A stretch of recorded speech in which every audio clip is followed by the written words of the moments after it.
Eric the Midget. Hey, Eric, I can't talk to you anymore. The emails are just overwhelmingly. People just hate you. I don't give a shit. Yeah, well, we do. Listen, I care. I got to have an audience. Listen to this. Please stop with Eric the Midget. I am so sick of that monster. And I'm sick of your compassion for him. It's ridiculous. You're way too nice to him. You really should have never given him a second chance. Everyone was saying he was going to fuck it up anyway. Why go through the trouble? Did Eric show compassion for Artie on November 11th last year? Did Eric play? Did he? Eric played the handicap card with the Artie. He's a monster, Howard. Eric is a parasite and a leech. He's costing you subscribers. Please, Howard, listen to us. Eric is a monster, and you're giving him way too much. I mean, they're endless. Then if all your fans think that, I won't go ahead and give you the idea that I was going to give you for your fans, them. Good idea. Keep it to yourself. I don't know. I like you, but every time I have you on, it's an avalanche of hatred toward the show and me, and the email is just awful. I was going to suggest to you that you should, before your contract ends, do a trip out to Vegas and the West Coast, but who gives a now? See, now you gave away the idea. That was going to be an idea for the fans, but screw them. Yeah, you know what? Just for that, I'm not going to use your idea because I'll screw them over. All right. Well, Eric, what can I do for you real quick, please? Well, I was calling to check to see if you were going to give me the VMA assignment and to smooth things over instead of me coming up with demands. I was going to have Johnny handle it, so maybe the... Listen. Here's the deal, Eric. If I can get a spot on the Video Music Awards, I'll look into giving it to you. And you're going to go out there and you're going to ask the questions that I write down for you, and you're going to prove every one of these cocksuckers wrong. How's that? All right? All right? Well, you got that correct. All right. All right. Goodbye. I'm working on it. Okay, like I said, I'll have Johnny handle the negotiations for no wild demands that you guys don't want to meet. How could there be a negotiation? It's no negotiating. You're just going to go out and do it, and it's going to be great, and you're going to ask the questions I write for you. All right. And you're not going to be a pain in the ass, and you're going to prove everybody wrong in the audience. Yeah, you want something we can do for you. We are the ones who set the conditions. Right. And it's going to be great because here it is at the end of my 5-year contract. I'm probably leaving. And then at the end, it'll be a great thing. Like all of a sudden, Eric redeems himself. He's going to come back from the Video Music Awards with great interviews. And everybody will love him. Everyone's going to love you. Okay? Okay. It's going to be like the end of a Hollywood movie. Now go get him, champ. Get ready. Thank you. Thank you.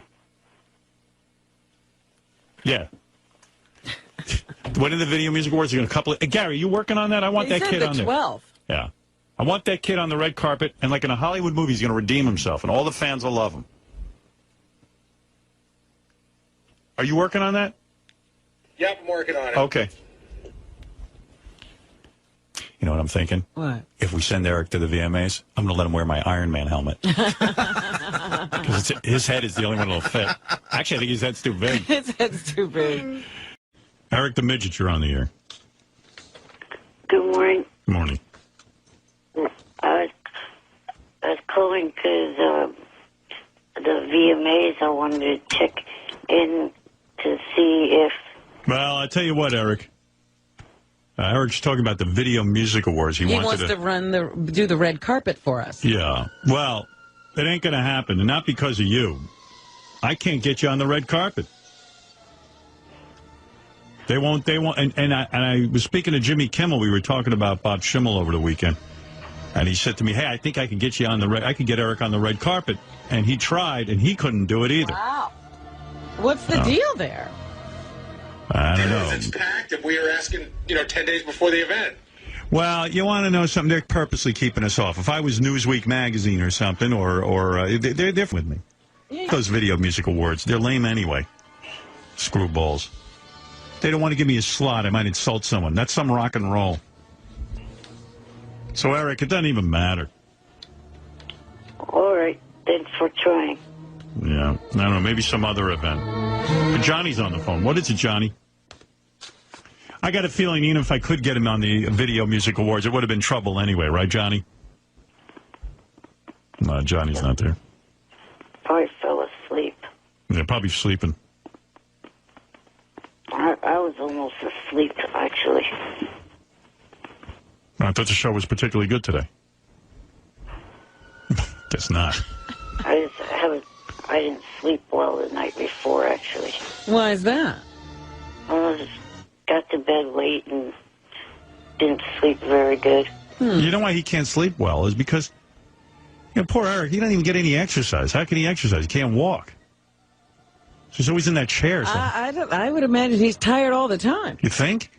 Because to me, exercise tires me out. Yeah, but I mean, just getting anything going for Eric is exhausting, I would imagine. Do you ever leave that chair all day, or you just sit in the chair? Sometimes I get out and lay on my bed for a little while. Yeah, that's what I mean. He's either laying down or sitting. You can't work out, right? Do you have any kind of workout? Not really. I kind of have to watch what I do as far as that goes because of the heart valve. Oh. Yeah, forget it. This kid.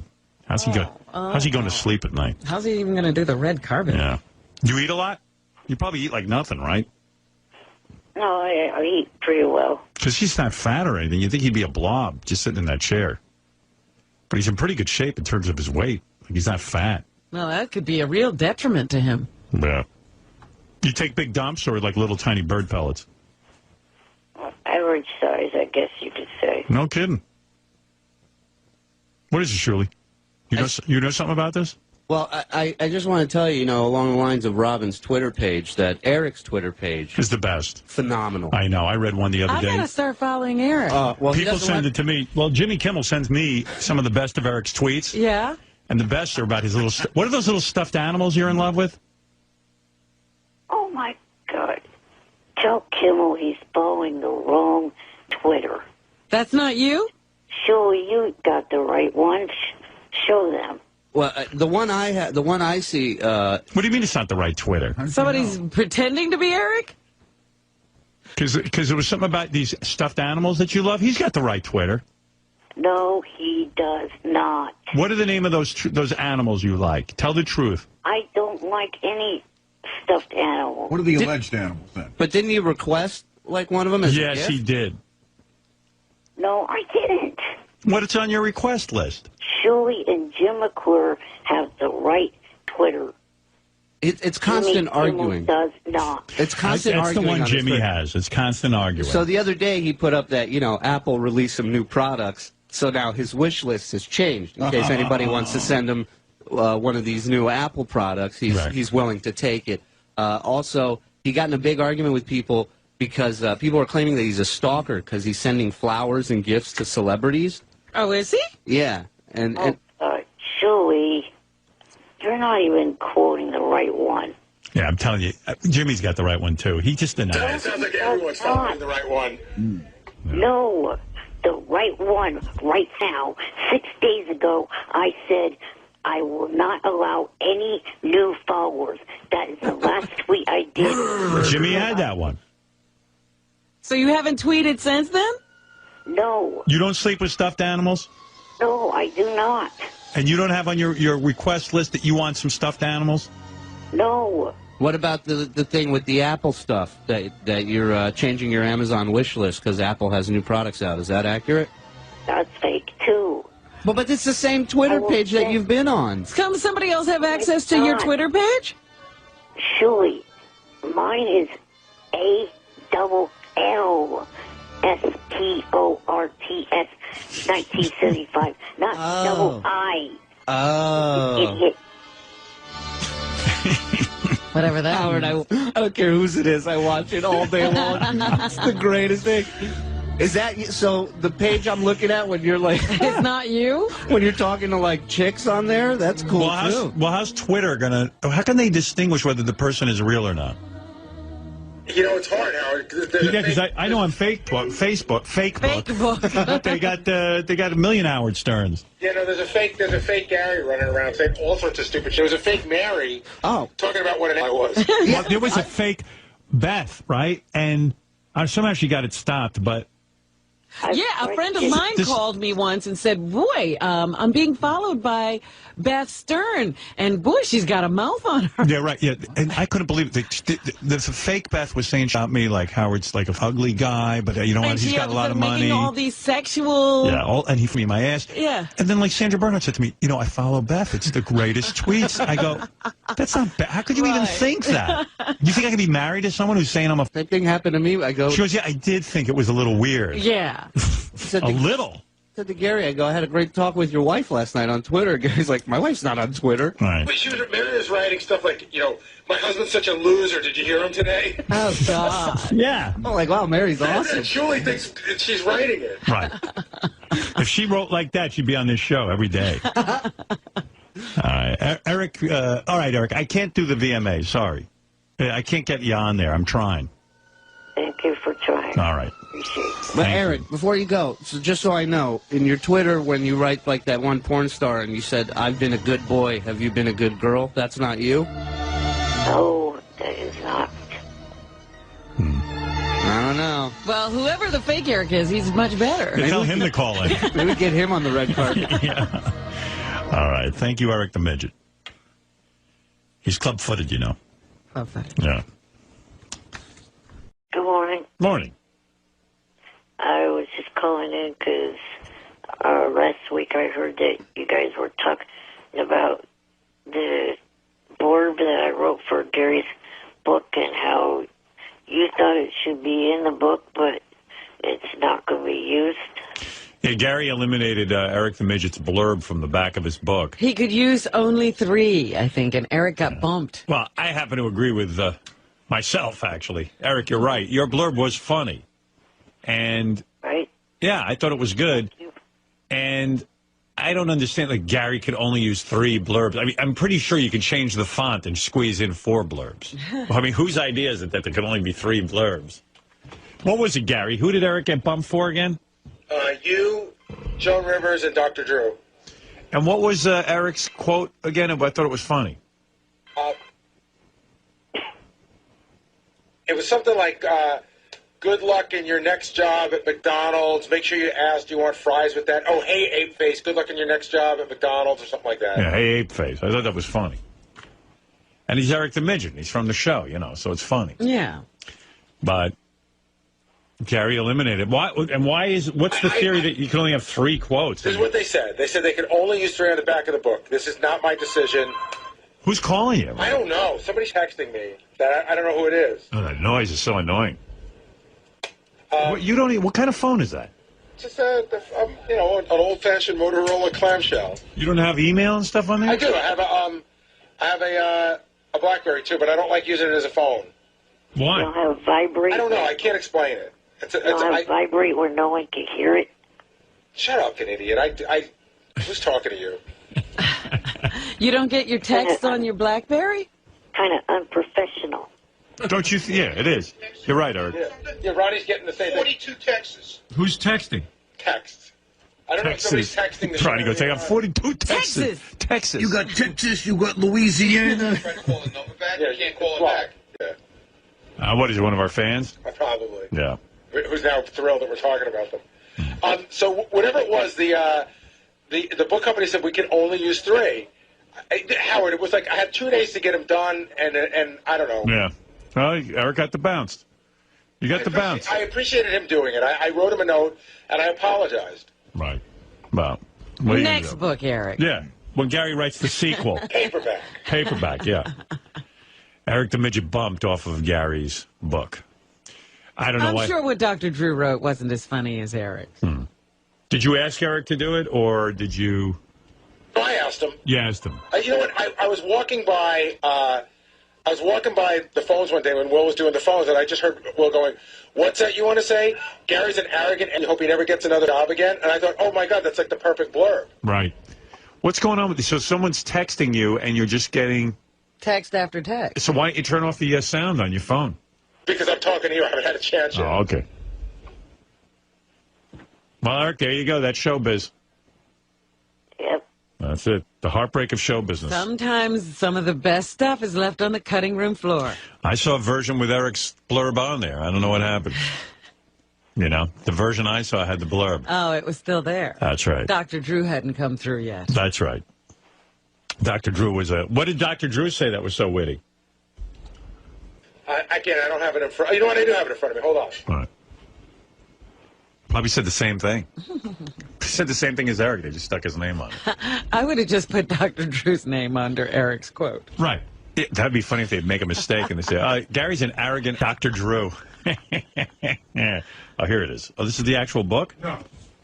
Oh. Just the jacket? Oh, I see. Why, they could have fit his quote right here. You see a spot. Yeah, instead of the stupid barcode thing. But Dr. Drew read the first 6 chapters of the book, apparently. Ah. Gary's chronicle of how he developed the skills to survive a household shaken by both mental illness and the seismic shifts of the 60s, and of how he's applied those skills to accommodate Howard and the gang, is nothing less than fascinating. I like Eric's better. Hey, Ape Face. I hope you enjoy your next job at McDonald's as much as you have enjoyed being Howard Stern's producer for all these years. Always remember to ask your customers, do you want fries with that? Eric the Midget. great. He sent me Funny, man. He sent me like 6 choices, and they were all taken from like the Milton Berle joke book. I don't know. I like it. It's funny. I like it. You know, Dr. Drew, I understand he's got name recognition, but Eric's is funny, and he's Eric the Midget from the show. And who do you think's going to buy your book? Eric the Midget fan. Yours is funny. Jones is funny. Drew's sort of tells what the book is about for real. So Yeah. whatever. So it's me, Drew, and who else? Joan Rivers. What did Joan say? I can't remember. It's written down somewhere. I would have done Eric the Midget, Joan, and me. And you know what? I think there's room here for Drew. Call me crazy. Could have been 4 blurbs. So Dax Shepard's in here promoting some show, and he wants to get on with his life. But go ahead, real quick, make a comment. He's on there promoting Parenthood, more than likely. Yeah, that's his new show. Which is what I watch. How long has Parenthood been on? Is that new? It was on last season, was its first season. Oh, I don't even know. Yeah, I it started like in March or something like that. better bone up on this one. It's a really good show. Okay, I'll tell him you said so. All right, is that it? Well, I just wanted to know what you thought of America's Got Talent's finale. And The finale was off. The magician should have won, and he wasn't even in the top 4. What was weird was they said that David Copperfield was supposed to have some surprise guest, and I was thinking it was going to be one of the magicians, and then no surprise guest. Nah, I didn't catch that. You watch it a lot closer than I do. You know, I watch pretty closely, but Eric's I don't know what he's talking about. It was supposed to be a surprise guest, David Copperfield said. There's no surprise guest. Oh, really? That's right. That was the surprise. Now, Eric, is this really you or is this Rachel Butera? No, it's really me. It's Eric. Okay, good. All right. Eric, I got to go interview Dax. I'll talk to you later.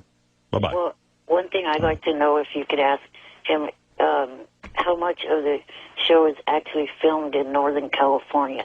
That's what you want to know? I don't think that's high on my priority list. I'm just curious. Why is that important? He always finds the most minutia-oriented questions. Why is it? That's a good question. Fred says, why is that important? It's a show based in the Bay Area. Yeah, so? The family lives up in Berkeley and Oakland. So Okay, got it. Why is that important? Because maybe, I don't know, there'd be a shot that I could be on this. I knew it. I see. You want to be on the show? You want me to ask him if he has any kind of roles for Eric the actor? I have a scene for that show. They're in a supermarket. There's a baby in a stroller, and they swap the babies, and then ends up Eric being in the other stroller by accident. All right. Well, I'll ask him if he wants you on the show. I get it. Thank you. Okay. Bye. I guess if the show isn't filmed in Southern California, he won't do it. No, he wants a show that's close by so he doesn't have to do a road trip or get on a plane. So if all shows in Hollywood moved towards Eric, he'd have a better career. What if they move all of Hollywood to where Eric Yeah, lives? just move north, Hollywood. Hey, Eric the Midget, what's happening?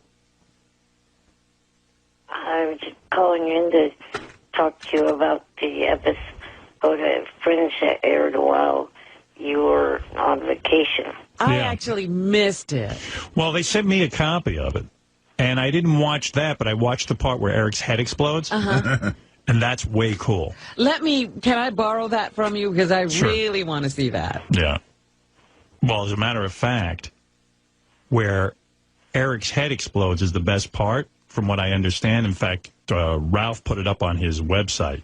Whatever that is. That's how I saw it. I didn't have to watch the whole stupid episode. Oh, okay. I just wanted to see Eric's head explode. Yeah, because you probably wouldn't understand No. the context or what else was going on in the show. I don't watch the show. What I know from this.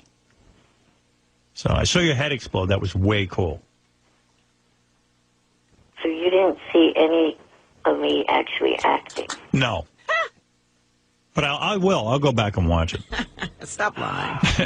I just didn't care. You know, there's some things you just don't care about. You're going to make me choke. You're going to go back. I have every intention of going back. I mean, I want to see Eric acting. You think Eric can act? Could somebody just, like, Splice it together? Yeah, just take the part where Eric's acting so I can see that. I don't even need to see the other characters interacting with him. I don't want to waste my time. There's only one character interacting with All right. Newton, yeah, I'll watch it. I'm going to watch that scene. But I did see the part where your head blew up, and that was way cool. Right.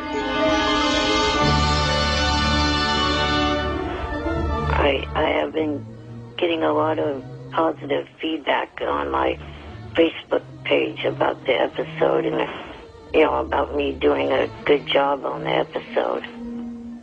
Yeah. Well, I mean, aren't you on for like 3 seconds? Oh, I'm on longer than that. Like how long is your scene? I would say the two scenes combined, maybe a minute or two together. Oh. How bad can you be in a minute or two? That's 1/40th of the show. Do you really act in it, Eric? I mean, I will go back and watch it, I promise. But, I mean... Yeah, I think they aired 4 or 5 of the lines that I said. All right. Did they cut a lot? They cut the line where I asked the guy for more money when he handed me the $5 bill. Yeah, Bobo says Eric was really great. Really? Yeah. Bobo, was he really great? Yeah, it was really good, Howard. I tell you, it was a perfect fit for Eric. It was well worth waiting for the scene. I mean, the special effects were amazing. You know? Why does Eric's head explode? I mean, sometimes I talk to Eric, my head wants to explode. Why does his head explode? Because there's some box involved, right? Right, there's a box involved. But right? how does it seems that the explosion is coming from inside his head. It looks like that, right? Yeah, but is it the box exploding or is it Eric's head exploding? But let me explain. Now that the episode's aired, I can say what happened. All right. The box emits a frequency, and the frequency causes my head to explode. Oh. It attacks my nervous system through the ears and causes my head to explode. Okay. And Joshua Jackson... Jerry, get me one of those boxes that causes people's heads to explode. You think they really exist? If they do, I want one.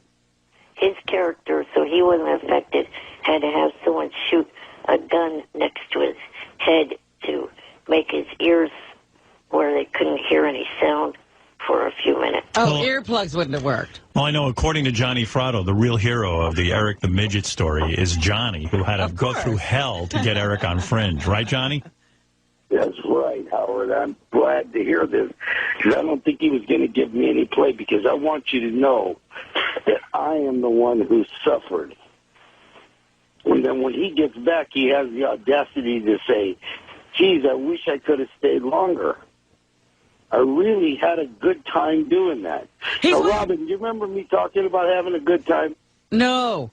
I think he's one of those people you have to force into having a good time. Like, you set it up for him, he balks and doesn't want to do it, and you force him into doing it, and then he has a great time. Yeah, I don't know what happened, but I know that Eric... What were some of the horrible things that Eric put you through? Oh, God, Howard. Changing his mind. Changing everything. Arguing with me about getting a passport. He argued about every single solitary little thing, all the way to the point of he actually believed that J.J. Abrams was going to steal his identity. He was completely convinced.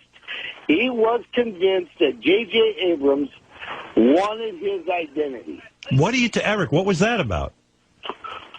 Oh, I just didn't know any of these people and wasn't completely trusting and handing over, all my birth certificate. If I was going to steal somebody's identity, wouldn't I steal somebody's identity who had some money or some sort of position? Just what could you do with Eric's identity? You go bankrupt. You'd have to pay all his bills. Oh, gee, I stole a guy's identity. No, we can't let you buy any more until you pay. I'm in a nightmare. I stole a guy's identity, and he's worse off than I am.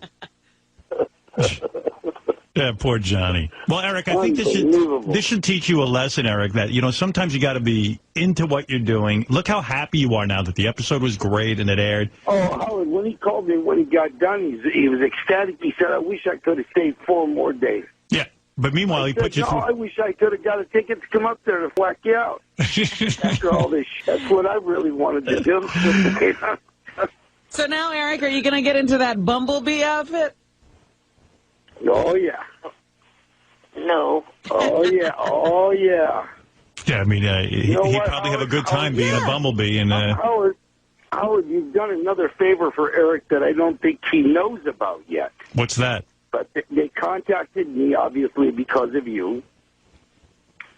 And something Eric wants really bad. I was contacted by Green Bottle Productions, which is Shorty Rossi's company, Pitbull.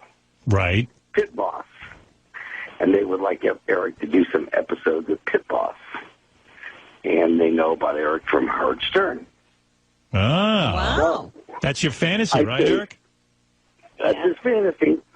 Did you tell him this yet? Now, Is he just learning of this now? He's learning of it right this moment as we speak. Oh. I've been holding it this long. Now, Howard, you have to make this do something horrible, just so I feel better. Come on, I put in my time. I deserve something.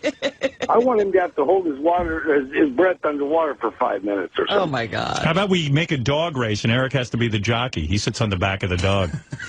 I'll go with that. Well, Eric, it sounds like a lot of your dreams are coming true. You actually are an actor. You actually are an actor. You're about to appear on a reality show. Hey, Howard, he still hasn't signed the BZ contract. Eric. Yes. Sign the BZ contract. Johnny's telling you to do it. He says he's checked them out. They're okay people. They're great. All of the They're great. All of the events that they had scheduled have been come and gone. Oh. They've come and gone because you're not on paper. They'll be there when you're on paper. When you're on paper, the deal will be there. So you're the one letting everything go by. Sorry. He's got to take these jobs so his identity will be worth stealing. Right. All right. Hey, guys, I got to go anyway. But, Erica, congratulations on Fringe. Johnny, congratulations on being a successful manager. Okay. Thank you. Thanks a lot. Later. Thank you to you, Howard, and also Johnny. All right, but don't put the guy's tit through a ringer, okay? Everyone's trying to help you. I don't think he can help it. Yeah. You gotta go with the flow a little bit. He doesn't know how to do that. All right. Thank you, Eric. There's no flow. Nothing is flowing. He was leaving something. He now calls Gary ape face and attacks Gary all the time. Hey, Gary, someone just posted on my Facebook page that your funky ass said that you don't think my IQ would score higher than Sal. He was leaving something. He now calls Gary ape face and attacks Gary all the time. Hey, Gary, someone just posted on my Facebook page that your funky ass said that you don't think my IQ would score higher than Sal's 102. You fat ass monkey face piece of dog shit. I'm glad that you did not accept my blurb on your book. My blurb is not worth the shit book at all. I'm sure that book will bore the hell out of anyone that reads it. You ape-faced sack of shit. Go to hell. Well, if you want to prove that you're smarter than Sal, did you sign up for the IQ test? There's video proof that I called the guy. All right. So when are you going? When's your appointment? I got his damn voicemail. I didn't talk to him. I left him a voicemail. Okay. He's supposed to get back to me. Well, and go prove that you're smarter than Sal. Hey, did you understand Agent Pete? Was he saying he wanted to hug you? Because he kept saying the word midget over and over again. I didn't understand that. Oh, all right. So maybe you understood. Do you have a relationship with him? No, I've never talked to him at all. All right. I thought you were Agent Pete's lover. Yeah, I thought he was saying. No, I'm nobody's. I thought he was saying that Eric was a homo. No, I don't know what he was saying, actually. And neither do you. But I thought he was saying Eric's name for some reason. I didn't think so. I think he said somebody accused him of being a midget. Right. I don't know, but then I heard Mr. T also. I think you're wrong about that, too. Wonder what he said. We don't have any way of calling him so he can interpret. What, you think that's going to help? All right, Eric, I'm looking forward to the result, and I hope you prove everybody wrong. Hey, listen, I hope you have a high IQ, but, you know, Gary said to the other day 9 plus 5, and you got like 40-something. That's because, A, when was the last time anyone on the show asked me 9 plus anything? And B, my hearing was affected by Mr. T yelling for an hour. Oh. That's true. I had Eric on hold, and Mr. T was yelling. All right, Eric, good luck with your IQ test. Let me know when you're going to be taking it. Hearing that last interview, this is what I feel like doing to get the image out of my head. You wouldn't... What's he doing? He's shooting myself in the head to get the image of that old bat out of my head. You wouldn't bang her? I bet you would. Hell no. I bet you he would. He'd be lucky. Why wouldn't he? All right. No way, she was no naked how. She was naked in his bed, straddling him. He'd be in love. He'd marry her. Not a chance. How much is 6 plus 9 plus 8? Quick. I'm not answering math questions. He's gonna have a tough time. No, I'm not. 6 plus 9 plus 8. Go ahead. Prove everyone how smart you are. I'm not answering math questions. Then you're not making 100 on the test. Yeah, you gotta answer the math questions on the test. All right, thank you. It's Eric the Midget. So go ahead, Eric the Midget. Well, for starters, that song that you played, the parody song, did you recognize the real version? What are you talking about? You mean the Billy Joel song? Okay, you did. I was... Well, of course, Longest Time. Right. Oh, is that what he's talking about? Yeah, I speak Eric. I figured you being a fan of Billy's, you might have recognized that, but you didn't say Of course everybody recognized it. Well, absolutely. I think he probably chose that song because Billy was interviewed last week. Right. Right. But I'm also calling in because I'm sick of Gary constantly using his show to bash me at every opportunity he gets. You're referring to Baba Booey on the wrap-up show. Yes. He's down on you. He feels you're ungrateful and those kind of comments. Right, exactly. Right. Well, listen, Gary has feelings about you. I don't share them. Right. You know, hey, by the way, I got good news for you, and I know you're probably going to turn this down, but you got a job offer. You want me to tell you about it? Go ahead. It's not a joke. There's a TV show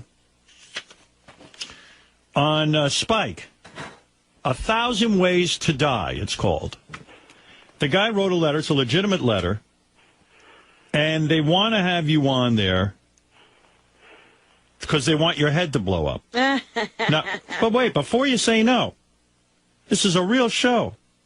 What's it called? It's called 1,000 Ways to Die. Guy says he's a big fan.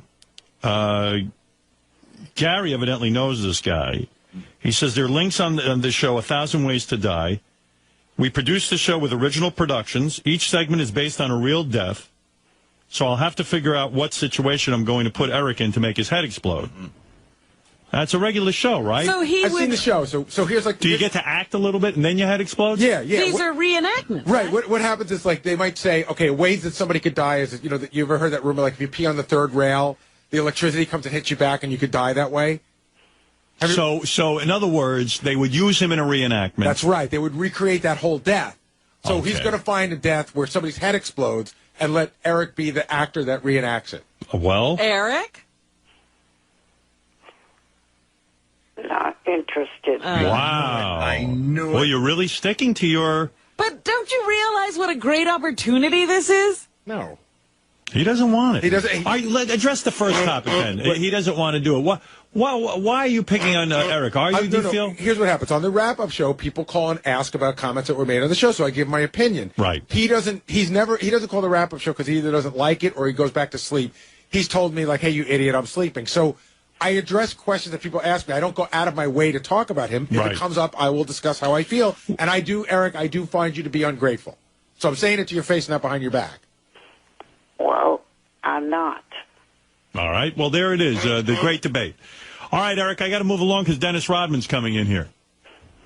Okay. Did you know that also Diamond Dallas Page's ex-wife at one time did pose nude for a magazine? I did not know that. I'm sorry I didn't bring that up. You should have called in earlier. Should have called in when Diamond Dallas was here. All right, there he is, Eric the Midget. He does not like Gary talking about him in a negative way, and also he has turned down yet another television part. That's sad. On the hit show on Spike TV, 1,000 Ways to Die. Maybe Johnny can talk to him later and talk some sense into him. Johnny Fratto, yes. The last negotiation went so smoothly that he can't wait for another one. All right. What happened now? I got to say, Eric, you know, I'm the one guy on the show who loves you, but I think I'm at the breaking point. I have had it. What did he do? Oh, he's such a pain in my ass. Eric, I got everybody here coming to me about you. Let's just forget it. No. I took that fucking test. I sat there for an hour and a half taking that test. I have the right to the results here and now. You heard the first IQ test on the air. I told you, we find out the results on the air. If you can't go along with the game and you're going to ruin it, you just ruin everything. I've tried my hardest to make you part of the crowd. You can't go with the flow. You're just too difficult for me. I don't want to deal with it anymore. Let's be done with each other. No. And he won't even let you go. Let me off the hook with you. I know you took the IQ test. Thanks for being a good sport. Part of the fun is to find out on the air. Why in God's name would we give you the results ahead of time? What possible fun would that be for you to find out privately? The fun is for you to find out on the air. Because if you don't like the results, you're not going to let us have them. I mean, you've been listening to this show a long time. You don't even seem to understand the show and the male camaraderie involved. He doesn't care. He always wants things his way. He doesn't care whatever else is going on. That's what I mean. Eric, we're done with each other, okay? He's not no hard playing feelings in this game. He's got his own game. Yeah, let's end it. Wait a minute. What also happened to this supposed surprise if I took the test? You won't even want the surprise. You're too difficult. It'll never work out. I had an idea for you. I knew something about Jillian Barberie was going down. I was going to hook you into it. But forget it. You're too difficult. Oh, that was the surprise. I had already known about that. But I was getting you involved, genius. No. Yes. She called me and asked me about you, and I was going to hook you into it. I'm always looking out for you. I'm always trying to get you work. I've had it with you. Jim McClure had already called me a couple of weeks ago. Yeah, because I didn't want you to miss out. This thing was dragging on. I'm always looking out for you. And this is your problem, Howard. I'm done with him. I'm done with him. I'm done with him.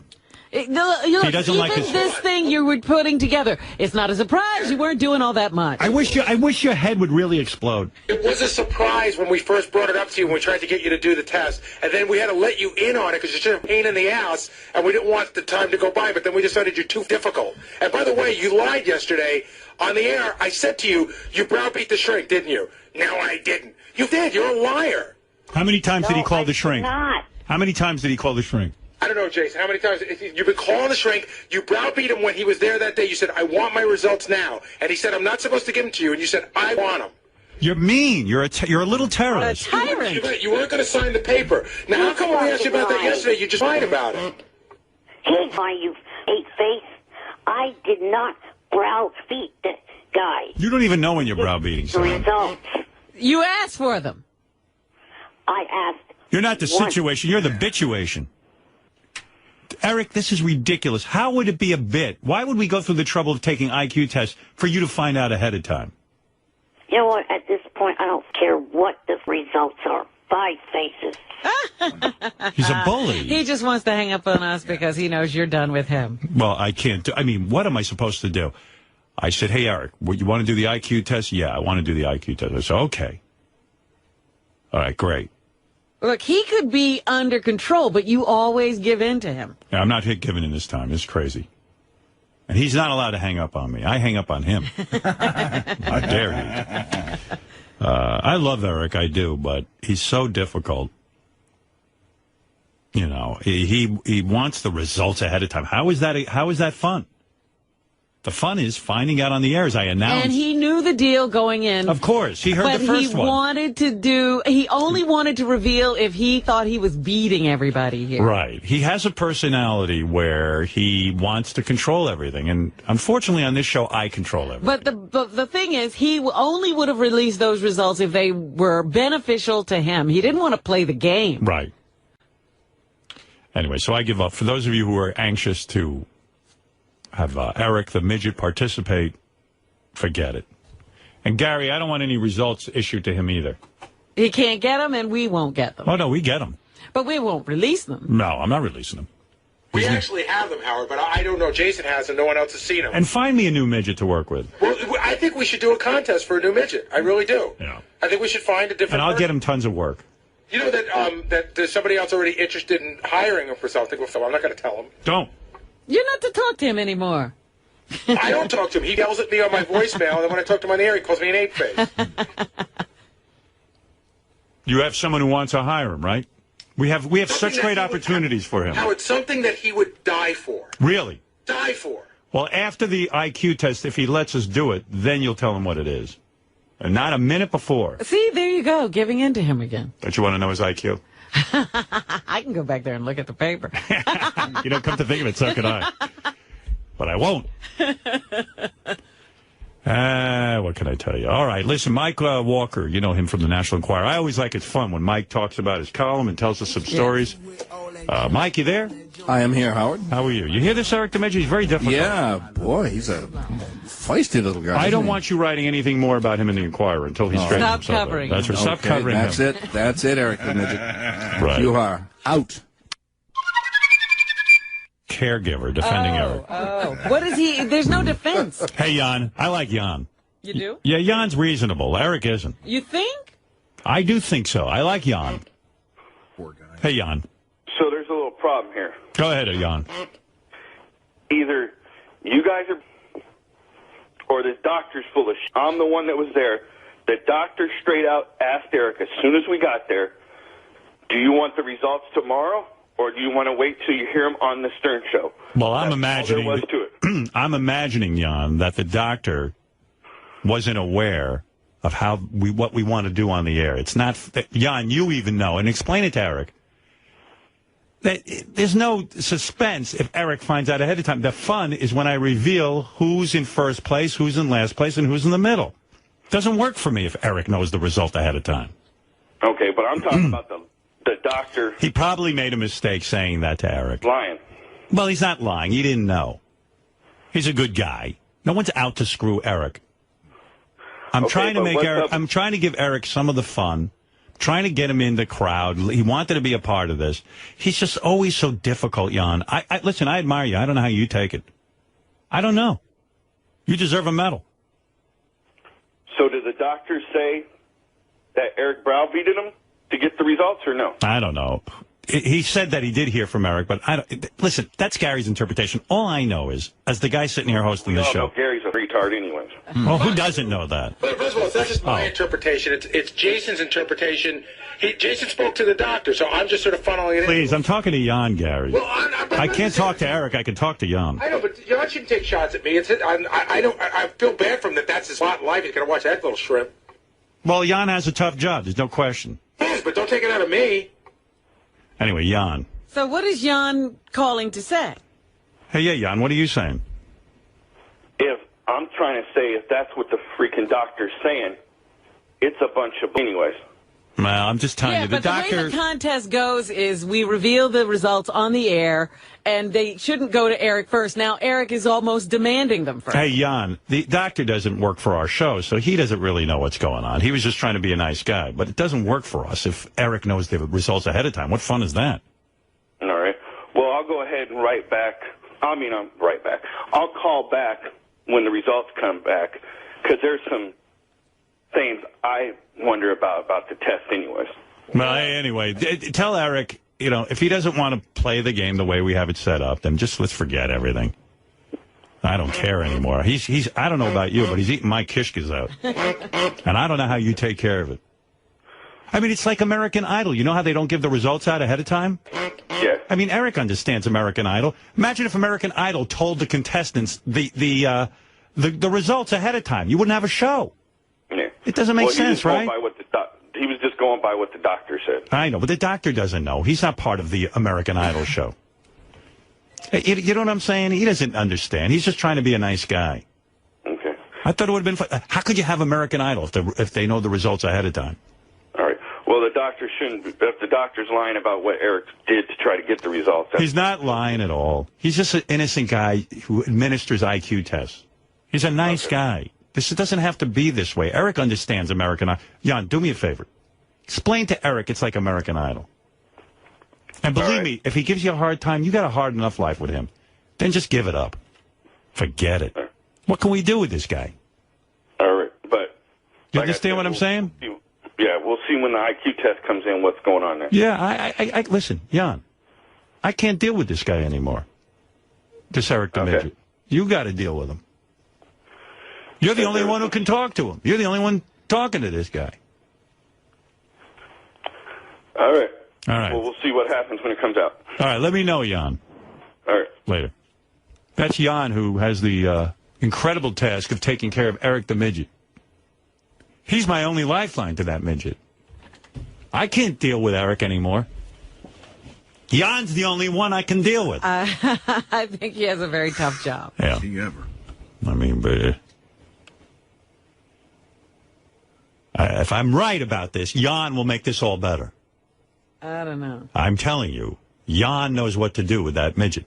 All he's got to do is not wipe him for a day or two. And then Eric's back in line. Well, I'd hate to see that happen. No, but listen, Eric knows. Eric knows that American Idol.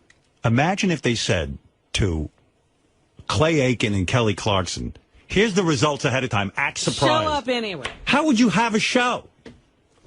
If we're doing an IQ test, and we're testing John Hine in this one, and we're all betting on who's going to win. If Eric knows the results, there's no suspense. I mean, what kind of maniac is he? And the IQ guy doesn't know what's going on. He's just giving an IQ test. I give up. This Eric the Midget is a handful and a half. I can't deal with him anymore. I think I'm at my end. Angelo, I can't take it. I can't take it. This is where Angelo says something. Angelo doesn't. Yeah, Howard, morning to you. Morning. Hey, well, let's be done with this guy, really. Okay, I'm with you. Most unappreciative. He is. There is. Now I see it. Run him over with my truck and back over him 1,000 times. Well, we don't want violence. No violence, but you know what I mean. Although I like that TV show where his head exploded. He hasn't parlayed anything. No. You know, he could have been doing everything you had him set up for and stuff. Angelo. So many chances. I've had it. Angelo, I'm with you. You don't have to talk. I love you. You don't have to talk sense to me anymore. I'm one of the converted. How about Monday? Can we please give me your word? Let's have one show before you leave, if you're going to leave, that's Eric free. Eric free. Okay, you got it. No Eric the Midget on Monday. Okay, and before let's hope I can stick to that. Yes, hello. Hey, Doctor, how you doing? Hey, so, Doctor, how are you? Good. Dr. Anderson, I'm going to ask you this really quick. So, thank you very much, first of all. Even though I know we paid you, we probably couldn't pay you enough to do what you're doing.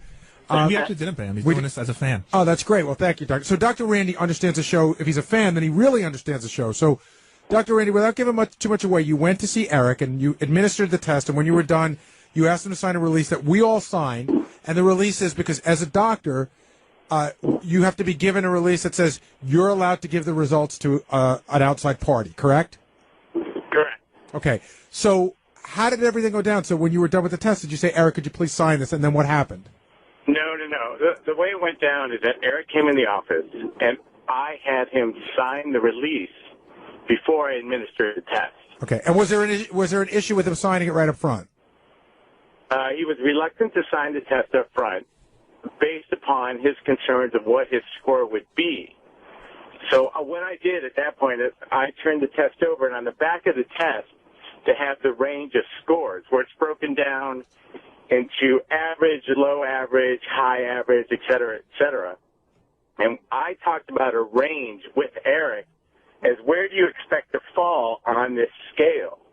And we talked about that range, and based upon what I knew of Eric at that time, his education, his background, his verbal capacity, I told him, this is where I expect you to land. But it doesn't mean that's where he landed. I don't want to know. I'm just saying you had an expectation before he took the test. Basically, you were trying to calm his fears. Right. I was trying to get him to take the test, sign the release, and get the test over with based upon an expectation. And he was okay with that. And then, because there's no way I could give him the score right there. I'd have to take the test home and score it, but it takes a couple hours. Right. So he knew he wasn't getting the score right then. That was never in the conversation. I did tell him I would call him back the next day and tell him where his range was. And did you do that? I gave him a range. I said, and I didn't say an exact range.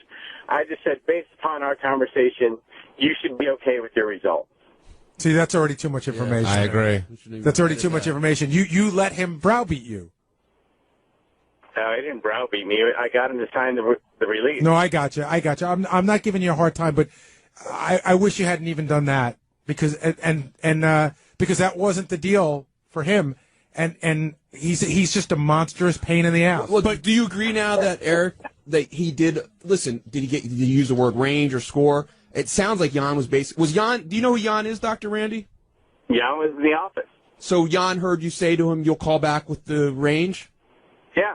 Okay. Well, so it sounds like you did do that. So then, what the hell is Eric complaining about? No. But what I'm saying is, Jan wasn't lying. Because Eric now has a range, but I'm sure he wants a specific score, and maybe he's inferring from what the doctor said that the doctor would have told him what the score was going to be. Look, I can't fault Jan for going off of what the doctor said. You're right, Benji. He did tell the truth, but it should have never. This conversation should have never happened right from the beginning. Eric should have walked in, signed the release, taken the test, and left. And he knows that. And I don't give a shit what anybody says, that he doesn't understand anything else. He knows, he listened to the show, he knows what we were asking of him, yet something that 12 other people have done without incident, there's an incident with him. And this is what I really don't understand now, because now it sounds like the doctor gave Eric more information than anybody else had. So then what is Eric so angry about today? Like you heard those voicemails he left and on the phone today, you guys, everybody, you're at, like, where's the anger coming from? It sounds like he got what he wanted. I haven't heard. My guess is, have you guys said on the news he's been browbeating the doctor and things like that? But I still think in a way he did because the doctor just said he didn't. No, but he did because he wouldn't sign the release. He's like, I'm not signing that release unless you tell me. Doctor, was he about the release, or did he have some hesitation? Yeah, he had a lot of hesitation. And my point was like, Eric, if I give you a score and then you sign the release, there's no way for you to come back to sign the release. Just sign the release now, and we'll go from there. There was no inclination I was going to give him. So he was a little scared. He signed it. Benji, you're changing the story. The anger from Eric today wasn't over whether or not he browbeat the doctor. The anger from Eric was he wanted the scores, we weren't giving him the scores, and he was angry about that. That's where all his anger was coming from. And I still think he lied because he said, I never said, the doctor said he would give me the score, I never pressed him on it. But he did press him on it. It was the only way the doctor could get him signed the release was to give him something. Doctor, if you didn't point out... No, the doctor made the offer after he made the release. Hold on, Bench. Doctor, if you didn't point out the range to him as you did, do you think he would have signed the release and taken the test? I think eventually he probably would have, yes. But it was just a way of facilitating the process of getting it going. And based on what the doctor is saying, he already signed the release, and then Dr. Randy offered, hey, I'll call you up after I score this and give you the range without any of Eric pressing. Is that basically correct? That was how we got him to sign the release. Okay, that's right. Okay. Well, then in other words, he was negotiating. Okay, so browbeating is a big word. Negotiating, pestering, being a fat, whatever you want to call it. Regardless, the crux of the argument is Eric is angry because he wants to score today. And I don't know why he expects it today. I don't know what any of us has ever said to him that would make him think he'd be getting his score today, or why he thinks he could be this angry about it. If I had it my way, I would take the score, you have it somewhere, I'd put it in an envelope, I'd FedEx it to him, and I'd lose his number. But wait a second, you're saying he's angry, but that is what the doctor said never he said he would gave do. him a score. Well, the I range, never heard. he probably misunderstood. And it sounded like the doctor gave him the range. So what is he angry about? Well, I don't know. Jason's right, because he doesn't have a score. That's what he's angry about. And he's cursing at me, and he's cursing at Gary and Howard, and my guess is the doctor, too. I don't know that's what he was. I thought he was angry that what you guys were calling. Well, Ben, there's a lot you don't know. You didn't hear my voicemails. You didn't hear him screaming. And you didn't hear him on the air this morning screaming, give me my score right now. Wait, if I could interject. When I talked to him yesterday, I mean, he was frustrated he didn't get a score. I tried again, calming his fears. It's like, I wouldn't be upset with your obtained result. That's all I told. And maybe that is a bit too much. But yesterday when we hung up, he was okay. But he wasn't okay because after he hung up with you, he left Jason these two extraordinarily angry voicemails. And again, I'm telling you, how many people? Hold on, Doctor. There were 8 people in the first test. There's 7 or 8 people in this test. Nobody's an issue. No one. Except for this guy. Right. Well, I mean, I could give him a lot of other tests to give us a clear picture of really what's going on. But, there's more to it than just an IQ score. All right, so let's leave it at that. So Dr. Randy has told us, and I'm saying I retract my statement that Eric browbeat the doctor, but I will say that Eric was a pain in the neck. He knows how it works, and the fact that we didn't spell it out for him note for note is because he listens to the show all day long. And is still threatening us, by the way. What do you mean threatening? He threatened to shove stuff up my ass if I didn't give him a score. Oh, really? I'm on Eric's side on that one. Well, Dr. Randy, I didn't ask you to pick a side. Thanks for calling in and clarifying. Yeah, have a good day. All right, you too. All right, Dr. Randy giving us a bit of clarity on the issue. And, well, I don't know if we're going to hear from Eric on Monday because Howard said it's going to be an Eric the Midget free day. I like that. But he said he'll try to. Well, that's the question. Eric, how am I going to end this with you? You can't keep calling back. We're done. Excuse the fat of me is trying to keep myself in a time frame of having to have the heart surgery done in 3 to 4 years instead of having it done tomorrow. Well, why are you on the phone? Isn't this stressful for you? Mm-hmm. Yeah, we should be done with each other. I don't want to be your stress. Hey, Howard. Yeah. Eric, I'm serious. Don't yell at me. I want to ask you a question. How come this is all an issue now, but when we first talked to you about setting this up, you never brought this up to us? I don't know. Good answer. You see, the problem, Eric, I'm going to explain it one last time. You said you wanted to be part of the IQ test. You know how it works. We don't give the people the information ahead of time. It's like American Idol. We all get on there and we go, okay, the person with the lowest IQ, the person with the highest IQ, and we all take bets. You know the score.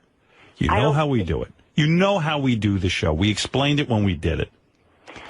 And Eric, just listen to me. Will you let me speak? Because you don't get it. I don't get the harm in each person knowing their individual IQ score. Nobody asked you if you understood. Because number one, I don't want the information getting out. Number two, I want to bet on it. I want to have fun with it. I And want it's to. the idea of the surprise to even the person. The day of the event, I want to say to you, Eric, do you think you beat Scott DePace? Do you think? And you'll know already. It's not going to work for me. And this was the bit from the beginning. I never would have asked you to do it. I was the one that prompted you to do this by challenging. Okay. Listen, Eric, you're absolutely right. I'm wrong. We're done with each other. Don't call in anymore. I don't want to speak to you. I've had it. We went to a. If you said to me now, hey Howard, I get it. I'll wait my turn like everyone else. I'll hear my IQ announced on the air. Fine, we have no problem. But it's just too much aggravation, too much arguing, too much back and forth. It costs us a lot of money. And you know what? You're right. If your health is going to be disturbed by not knowing your IQ ahead of time, then by all means, go get your IQ and be done with us. Now, what's it going to be? guess I'm going to get it and not. Good. All right. So go get your IQ. He's going to go get his IQ. Okay. So go get it and see it and have a nice life. And trust me, the day you hear that IQ, don't ever call here again because I'm never picking up. Just know it. You wasted our time. You knew the bit. And wasted our money. And you're the only person that we've done this bit now, and you're the only person that's a problem. Jeff the drunk's not a problem. Wendy the retard's not a problem. You're the problem. You always have a problem. You can't just simply do it and not be a pain in the ass. High pitch Eric Talk wasn't about a problem. Stress. We get stressed out dealing with you. High pitch Eric took the test, and we don't hear from him since. You're the only one. Do you see a pattern? No. No. Oh. Okay. Well, that's what I thought. And I was out of town the first All right. time you did this. Very good. I did not hear how. We told you the rules. We're leaving out the part also where, forget that whether you heard it on the show, Jason explained it all to you in advance as well. Yeah. So stop lying to us that you didn't know.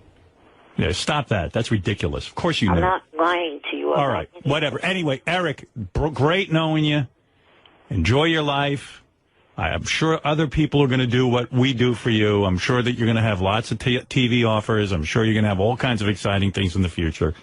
I'm sure other people are going to send you to the Bunny Ranch. I'm sure everyone's going to... you won't be sitting there looking at the wall. I'm sure everyone's going to introduce you to whatever that name of that girl is from American Idol. I'm sure all this will happen for you. I'm sure all your dreams will come true. Nice knowing you. In fact, someone did email me on Facebook, asked me if I'd call into a show that they work for. Good. Excellent. Go all ahead. right, so you're all set. O&A. Good. Go on. All set. Asses. Go ahead. Go ahead. I wish you well. Let them deal with you. Right. They're much better at dealing with you than I am. Because I've had it. I'm frustrated. I don't know what else to do. Does he think it's us and that other people will learn to live with him? You think you think we're the nutty people, Eric, and you're normal? Believe me, nobody else would have put up with you for this long. I don't feel I'm at all difficult. I know you don't. I know you don't. Okay. Eric, bye. No hard feelings, and thank you for calling in all these years, and we're done. I'll somehow survive without you. Thank you. Enjoy your life. Yeah, I wish you a long, healthy life. Can't you say goodbye? Bye for good. Bye for good. I mean, what is the problem with waiting your turn to get the IQ test? I mean, what is the problem? It stresses him out. Yeah. There wouldn't have been a problem if the doctor didn't say in the first... Who cares what the doctor said? I told you the doctor was wrong. We're not giving you the result ahead of time. That doesn't make the show work. It's a waste of my money and time. Why can't you get that through your head? I got it. This is a waste of time. I thought he said goodbye for good. What are we still talking? Why didn't you hang up? And believe me, even if he said now he agrees, 2 days later he'd be back again going, I don't agree to this. It's ridiculous. You don't know that. I do know you. I know you like I know you so well. Johnny tells me about you. Hey, hi, Pitch. How you doing? What's happening? Hey, Howard, you know something? You're right. Get rid of this midget because, you know something? I took the test. I didn't need to give you a problem. I didn't need to give the doctor a problem about these test scores. I just, waited patiently and waited till I got the results. That's what they, of course. Hey, Mickey Mouse's retarded cousin. Shut the up. No, you shut the You listen to Howard. Howard's making a big star, and you being a pussy. Hey, you know what, Eric? I probably figure when the results come out, you probably beat Eric. Because you get it, and he doesn't. I mean, Howard says, why you waste your time with him? I don't know. I'm a masochist, but I'm done anyway, Eric. I learned my lesson. Come on, don't let him rile you up. Come on, get to Steve Rankin and do the news. Hang up on him. All right, High Pitch. I'm going to take your advice. High Pitch, go eat yourself to death. Both yourself. Both your roommate Jan, whatever his name is. Oh, dear. You're the gay one. No, you're evil. You're an evil little bitch. All right. You guys done? No, not yet. Eric, take the IQ test. He took it already. It's okay. I It's don't want. done. We're not I don't need him doing as a that. part of it. It's fine. Oh, and he's the one that's going to beat me when he thinks I haven't even taken it? All I know is you're. Eric. Listen, Eric, why do you have Howard results when it happens? Because Eric wants to be different from everyone, High Pitch. Well, he's retarded. If he doesn't want his test results revealed on the show, he's retarded. All right. Thank you, High Pitch. Howard, I love you. Have a great day. Robert, thank you. congratulations. Thank you. Never Stop thought. bending over and kissing Howard's ass. Yeah. Fat ass. Why? Don't kiss his ass. You kiss his ass. You stupid. If you don't want the IQ test results revealed, hang up the fucking phone. Don't waste Howard's time. Yeah. Why are you bothering me? High Pitch is making a lot of sense today. Yeah, you don't want to be a part of anything we do. You don't like us. Why are you on the phone? I mean, how did Gary treat you like gold and give him a hard time? Oh, yeah, calling me shrimp on air is treating me like gold. Like that ape-face fuckhead did last week. Call me ape-face. I got to fight back. Howard, I mean, come on, Eric. Since you've been on the show, Howard Gary's been so nice to you, and you can't do that. It's all right, Eric. High Pitch, thank you. All right, bye. Bye. Okay, Eric. Nice knowing you. Bye. Bye. Right. We're done. Asshole. And quit calling me. That's why I'm done You with can't him. leave on nice terms. We're just No. saying we can't work together. He can't be nice. There's nothing human about him. And he always wants special Fucking treatment. arrogant prick. You're the one that's arrogant. He just hung up. Yeah, I'm arrogant. He wants to know his own IQ, and he refuses to participate the way we asked him to. Mm-hmm. Benji said to me, the next time Eric calls in, I said, Benji, I'm not taking any more calls from Eric. I'm really pissed that he ruined the bit. Mm-hmm. He goes, I could convince him to do the bit right. So he claims if Eric calls in that he will convince Eric. Well, is Eric getting the results? Because if he doesn't call in soon, it'll be ruined anyway. Yeah, well, he wants the result. I'll have the doctor give it to him. I don't care. Yeah, but my point is, Benji says he can get Eric to participate, but if Eric already knows the Eric, results, if you're it's listening, moot. I'm not. I don't want to. You'll do it tomorrow. I don't want to convince you, but I want to talk to you about it, and that this is the right decision to do it. Yeah, Benji claims he has sort of a kismet with Eric. I like him a lot, and I think he likes me, and I want to talk to him about it. All right. You think you two have a rapport? Yeah. Okay. I'll let you talk to him. One last time. That's it. I'm assuming you want me to do it on air, though, right? I want everything on air. Okay. Get to this real quick. So he's pissed about the IQ test. I don't know why, because we explained from the beginning, it's like American Idol or, I don't know, any show that has a result. You don't give the people the results ahead of time. But I said to him, you're going to get the results on the air. Can't you wait a week or two? No, I want my results now. I mean, everything with this kid is like difficult. I've never encountered a personality like this. It's odd. It's just the oddest thing. Like, whatever thing we get involved with him, it's always a big hassle. So I finally said, look, I've had enough. I like Eric. I do. I have nothing against him. I feel for him. But I just can't take it. You can't. I finally went to the trouble of getting him the IQ test, and then he's like, I don't want to do it now. I want my results before. I want to know. Like, how would you do that? That would be like if you told the people on Dancing with the Stars, this is who's going to win tonight. If you told the celebrities, there's no suspense.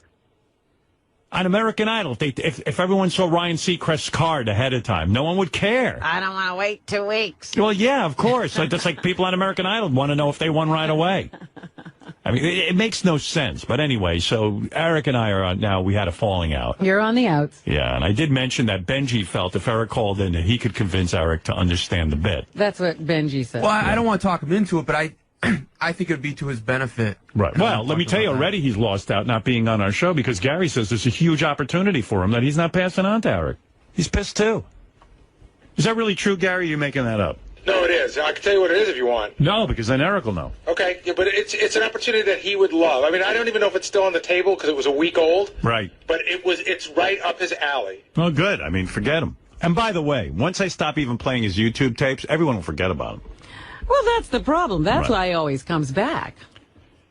So he does make the argument in these tapes that he doesn't need us anymore. He's pretty sure he has a career on his own. Oh. All right, so here we go. Listen, you know what? I'm really fucking pissed. Oh, that's not the tape. Where's the tape, guys? That's his voicemail. Hold on, I'll get it. 81. Okay, thanks. Here it is. Light blue. Right. Hello, everybody. I'm making this video to address a couple things.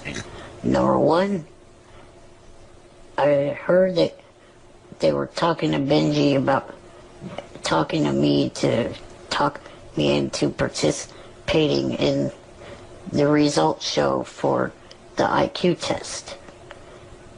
I don't care. I don't care if I talk to Benji or not. He will care. He will care when he stops being noticed. when the stream dries up and there's nobody to interact with. By the way, when he does call, I think I shouldn't take the call. I agree. Yeah, I really have to Can be done you with it. resist? I don't know. We can see what happens. Yeah. Can I tell you, there's something really weird going on with him visually as well, Howard. First of all, his hair's completely white now, right? And he wears dyeing it. and he wears those glasses. And even though he's got a camera where you can see yourself, for some reason, it's only half his head. Right. So you just see just from his nose up. But he looks like Lyndon Johnson when he gave the speech that he wasn't going to run again. He's literally aged 20 years in the last week. I do not want to go back to that overly arrogant-filled show. The bunch of arrogant pricks that only care about themselves. Sounds like he's talking about himself. They don't respect anyone other than themselves. And I'm tired of being verbally abused by them. And I'm tired of being verbally abused. Well, I'm tired of being abused by him. Right. Who's more verbally abusive than him? Yeah. By the kiss-ass fans that he has. I've had enough of it.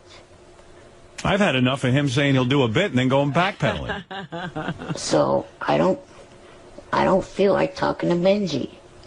I'm not going to call in to talk to him. He will. Period. You wait and see. He won't even last the last 16 shows without calling the That's show. right. No matter how many of you request me to do so, I don't want to participate in any part of that show ever again. Period. All right, then he goes on with where he thinks he can succeed without us. All right, I like to hear that. Right now I'm at the point that I feel that if Peter Dinklage can become a successful actor Yeah, with Peter Dinklage can act. He actually studied. Yeah. not even being involved with the show Oh, God. ever in his life. Yeah, how did Peter Dinklage become successful Without us, yeah. So can I. If Marty Klebel... Marty Klebel is really... He's been working his entire life, Marty Klebel. I know Marty the Midget. Yes. Marty's AKA done this Marty- show. Yeah, wait, let me back up. I'm Be talking. the Midget. If Marty Klebel, a.k.a. Marty the Midget, can leave the show for whatever reason he left, it was Marty is better looking and can dance. good terms or bad, and be in a bunch of movies and TV shows, so can I. Good the luck. same goes for the other little actor, Tony Cox. He never had any involvement with the Stern Show, and he appears in TV shows, movies. You know, he's going to be in an episode of Psyched. And also... First of all, I bet you I know Marty knows what 9 times 7 is, number one. Number two, Marty is a dancer. Marty the Midget. Only that the Roloffs have their reality show without being involved with Stern. The little couple, they got that reality show without being involved with Stern. And the guy that plays the chief medical examiner on the original CSI, a double amputee, he never got involved with Stern to get that role. That's right. So I feel I do not have to be involved with the show anymore. Yes, you do. Well, how did you get your roles, though? That was your Just way. give it up. I'm done. And everyone in Hollywood says Marty the Midget's easy to work with, which I know because I've had Marty on the show Marty's many very times. cooperative. Marty's easy and fun. Yeah. Well, anyway, there's Eric's response to all of this. As you know, Robin, he is very, very, very irate and angry because we asked him. What is he doing using the midget term? Marty the Midget, he just... Yeah, that's not right. I'm going to get me a new midget for this show. You wait and see. Done with him. Eric the Midget, leaving this reporter a message that began with, "You retarded a-hole." The Napoleonic nightmare, ordering this reporter never to interview Johnny Fratto again. Johnny telling us yesterday the angry midget is not yet done with the Stern Show, but Eric barking to us that under no circumstances will he return to the show. And he can't tell you not to interview Johnny. Unless we get that all the time. Everyone. Yeah, I mean, what is this? Yeah, Johnny's allowed on the show anytime he wants. We in the news department, you generally have 1 million assignment editors. Right. Everybody thinks they run. Everyone runs what. Okay, well, thank you, Steve. Good luck with your trip. Okay. Hello, everybody. I'm making this video to address a couple things. Number one, I heard that they were talking to Benji about talking to me to talk me into participating in the results show for the IQ test. I don't care. I don't care if I talk to Benji or not. I do not want to go back to that overly arrogant-filled show. The bunch of arrogant pricks that only care about themselves. They don't respect anyone other than themselves. And I'm tired of being verbally abused by them. And I'm tired of being verbally abused by the kiss-ass fans that he has. I've had enough of it. So I don't feel like talking to Benji. I'm not going to call in to talk to him. Period. No matter how many of you request me to do so.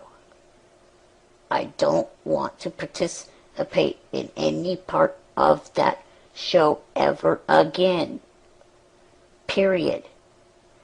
Not only that, I don't know what half of you are thinking coming to my MySpace, or not MySpace, Facebook page and making fun of me, insulting me and stuff. That's not going to get me to go back. Part of the reason why I don't want to go back is I'm tired of being verbally abused. So why do you think verbally abusing me is going to get me to go back? It's not. Get a clue. Maybe people should test your IQs. You know, it doesn't make sense to verbally abuse someone who's leaving a show because he's tired of being verbally abused. Like, that's going to get him to go back. Come on. I am sure that you people aren't that freaking stupid. Get a clue. If you don't like me, block me on Facebook. Don't waste your time trying to verbally abuse me and insult me. It's not going to work. And I'm tired of this whole, oh, you're so ungrateful. No, I'm not. I'm not ungrateful at all. Stop with that Start thinking for your own asses. That's something that they say, and you fans are carrying it over. Be original. Think of your own insults to throw at me if you want, but preferably I don't want you to. So, stop insulting me, and I'm not going to go back to the show no matter if I talk to Benji or not. And insulting me is not going to get me to go back either. I am done. Right now I'm at the point that I feel that if Peter Dinklage can become a successful actor with not even being involved with the show ever in his life, so can I. If Marty Klebel a.k.a. Marty the Midget, can leave the show for whatever reason he left. It was good terms or bad, and be in a bunch of movies and TV shows, so can I. And same goes for the other little person, actor, Tony Cox. He never had any involvement with the Stern Show, and he appears in TV shows, movies. You know, he just recently he's going to be in an episode of Psyched. And also, not only that, the Roloffs have their reality show without being involved with Stern. The Little Couple, they got that reality show without being involved with Stern. And the guy that plays the chief medical examiner on the original CSI, a double amputee, he never got involved with Stern to get that role. So I feel I do not have to be involved with the show anymore. So just give it up. I'm done. Why do we want to talk to him? I'm fascinated by it. This is Javier. Hey, Javier, how you doing? Good morning, Howard. Morning. Now, you are a fan of the show for how many years? Well, very few years, because obviously I couldn't listen to K-Rock. I knew you from first Letterman in the late 80s, and then the E! Show, and then... well, you live in San Juan, right? Right. Yeah, so he couldn't... So how does he become an Eric the Midget expert? Well, I started listening to Howard Stern Show clips on YouTube. Right. And, then I would watch, and I would see, clips that said Eric the Midget. Now, I couldn't care less about a midget. Right. I was intent on listening to, Gary saying Reese's instead of Reese's, or McKine. Right. And one day I said, I got to give the guy a chance. And from the first moment I heard, I was totally hooked. He's totally obsessed with Eric the Midget. I would say so, yeah. It's a great entertainment. And your obsession goes so deep that you literally, what did you do? You cataloged all of his appearance in order? Yeah, because there's a bunch of guys who put up sound clips of Eric on YouTube. Right. And what I did is, when you have an account on YouTube, you can make playlists. So there were so many that I started to put them on the playlist in chronological order. The great thing about it is, once you listen to Eric on the serious years, it's almost like a saga. It's like a bunch of stories, and it's all so funny. It's so incredibly funny. So it's almost like a movie to you. Yeah, it's a bunch of stories. You have the flying with balloons thing, and his so-called girlfriend Kendra. Javier, when you go back in time now, because I don't even remember this, and since you're the world's greatest Eric the Midget expert. Yeah. Did he become sort of, everyone thinks he's sort of I don't necessarily subscribe to that, but was he more well-behaved and compliant when he first called in on K-Rock? Well, I really haven't listened a lot to K-Rock calls, because most of what you find is serious years. But obviously you couldn't say a bunch of stuff on K-Rock. So you don't know how it came about that Eric called our show, what his first call was ever about. Do you know that? I know. Oh, it you was do? About American Idol. About American Idol. You mean he called up over the transom, he suddenly just called into our radio show and said, I want to comment on American Idol? I think he wanted to defend Kelly Clarkson, because I think he called her fat or not that pretty, and he got angry, and I think he called in to defend her. Wow. And you say that Eric, more than anyone on the show, inspires you to listen and to find out more because of this saga of Eric's. Yeah, I can't wait for Eric to call again. It's very sad what's happened, but you know what? It happens almost every year. He says he's 100% done with the show, and then he calls again. Whether he takes a week or a month, eventually he calls again. And you know what, Howard? I'm following him on Facebook, and he's already, I think he's breaking down already. He's cracking? What gives you that idea? He's been saying that he's done for good, and then I think yesterday he said, well, if certain conditions are met, I may call again. I see. He's already breaking down. He said that basically his conditions are that only the people in studio can only goof on him, that Gary has to stop attacking him daily because he believes that Gary attacks him daily.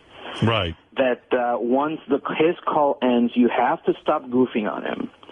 And, you know, he's already putting conditions. That's so funny. I think he's breaking down, and I think eventually there will be a reconciliation. He's radio gold, Howard. It can't end like this. So you don't think Howard can stay away from him? Because Eric didn't ban himself. This time, Howard banned Well, him. the difference this time is I banned him, and Yeah. I'll tell you why. Because I really feel he was not honest with me. We went through a lot of trouble to line him up for the IQ test.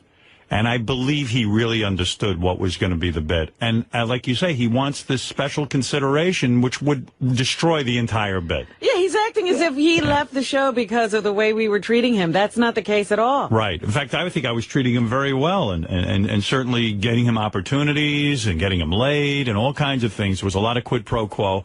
But, you know, And now he's in a negotiation with himself. Nobody's talking. No, I mean, I'm really kind of furious because I've always felt that if you make a deal with someone and you say you're going to be part of a bit, and then we go to the expense, and we just don't get a lot of money around here to do bits.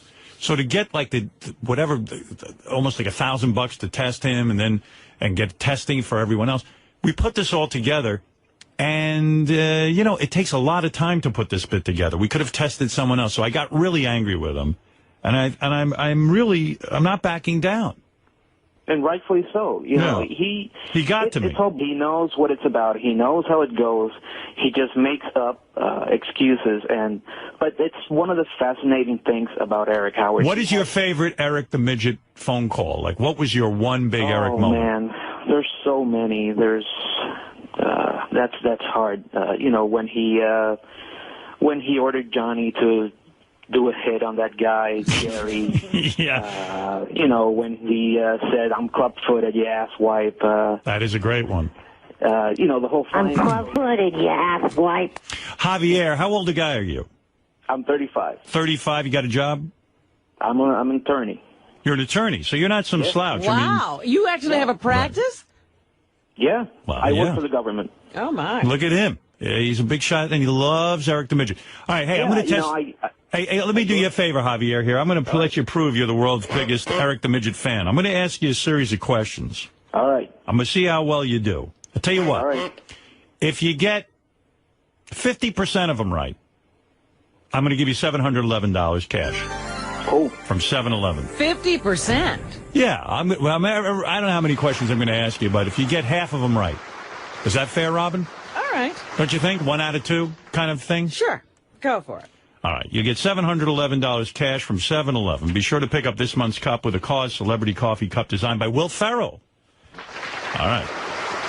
All right, here we go. All right. World's biggest Eric the Midget fan should know the following answers. How tall does Eric claim to be? Well, originally he claimed to be around 3'6". Now he says he's 3 foot. I don't know how he lost 5 or 6 inches. But.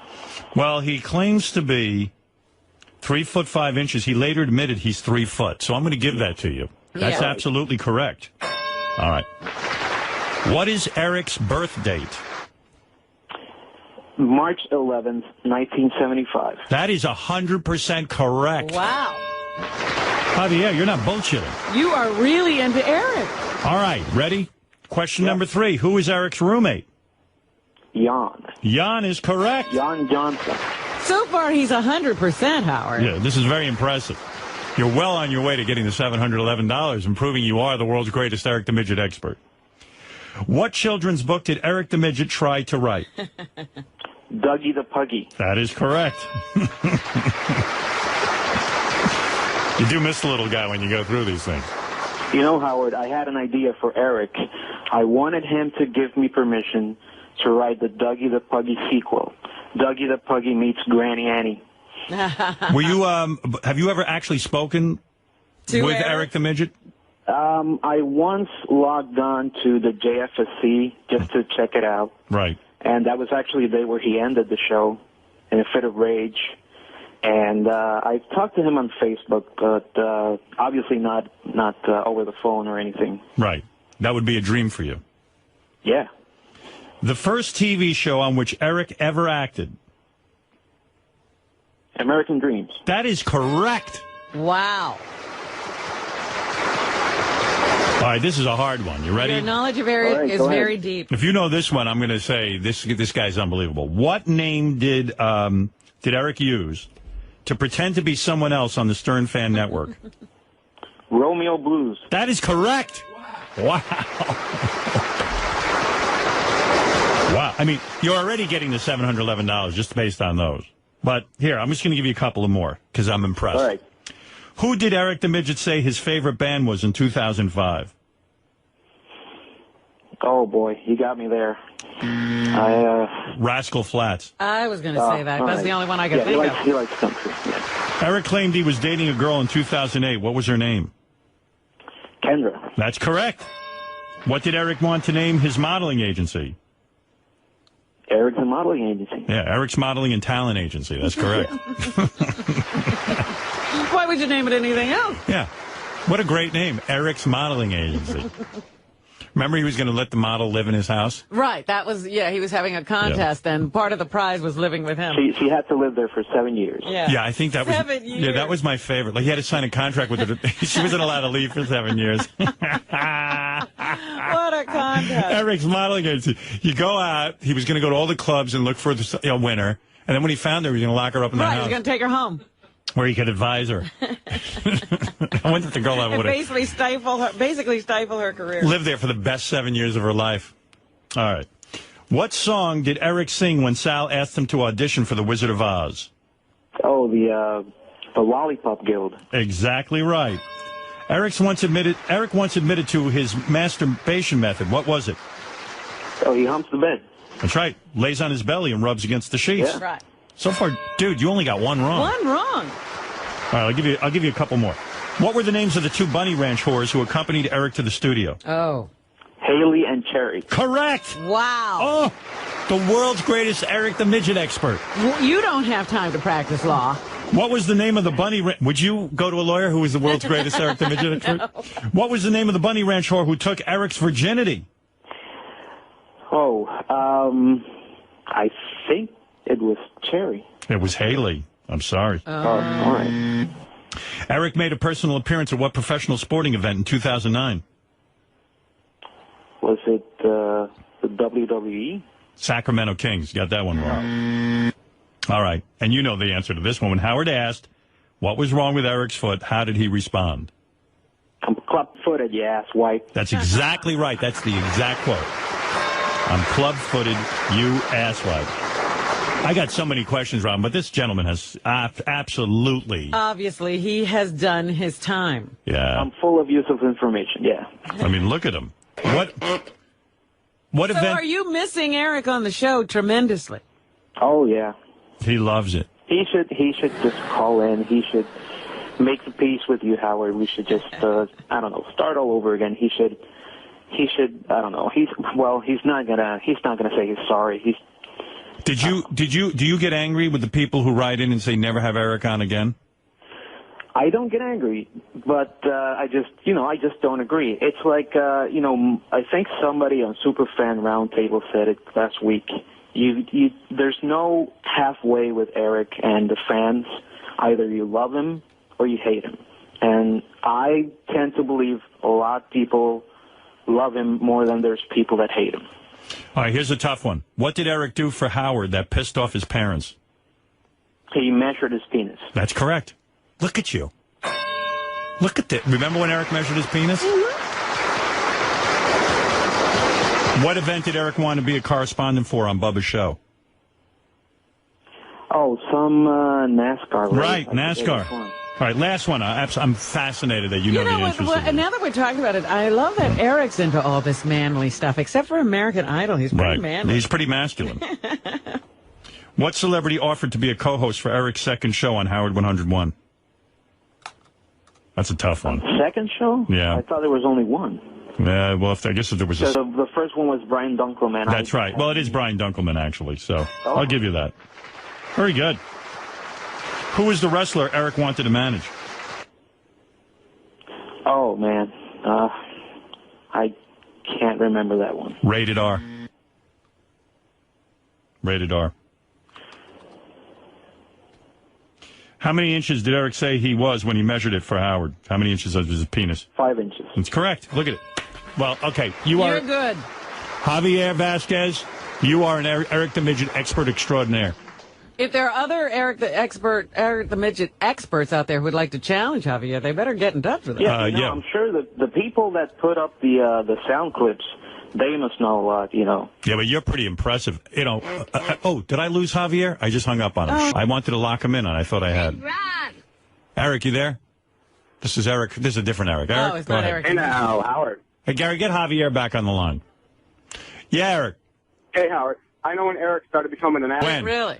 It was right after he got the gig on American Dream, and you wanted to have him in to promote the show, and you just started making a ton of demands about, coming in and doing an appearance and how you couldn't goof on him and all those type of things. It's typical Eric the Midget type stuff. There you go. Yep. I wanted to say, love the show. Thanks, Eric. I wanted to say goodbye to Javier, and Javier, I accidentally hung up on you. There? That's all right. All right. Sorry about that. By the way, Javier says he falls asleep to Eric clips every night, right? You play them at night? That's right. Are you a married man? No, I'm not. So you don't have a wife laying there saying, Jesus Christ. I don't think that would work at all. Javier, if you ever did get married, did you have a girlfriend? Not right now. Okay. Have you had a girlfriend in this period of time where you fall asleep to Eric the Midget clips? No. Well, hey, what the hell? That's very fortunate, because I think if you did meet a woman and she said to you, look, Javier, I don't want you listening to Eric the Midget before you go to sleep, I think that would be a reason to break up, right? I don't know. I don't think I need to. Javier, what's with you? When you wait, listening to Eric or having a woman in bed. I mean, come on. Listen, I'm a big fan, but I'm not an idiot. Javier, what's with the dating slump you're in? What's going on there?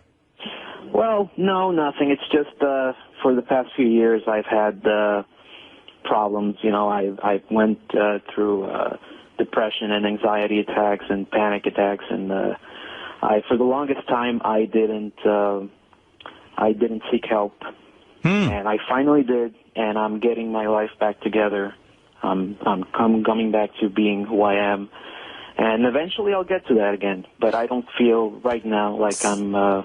Because I'm thinking that the Eric obsession occurred during this period, wouldn't it? Would I be right? I guess, yeah. I mean, do you think that could have thrown you into depression?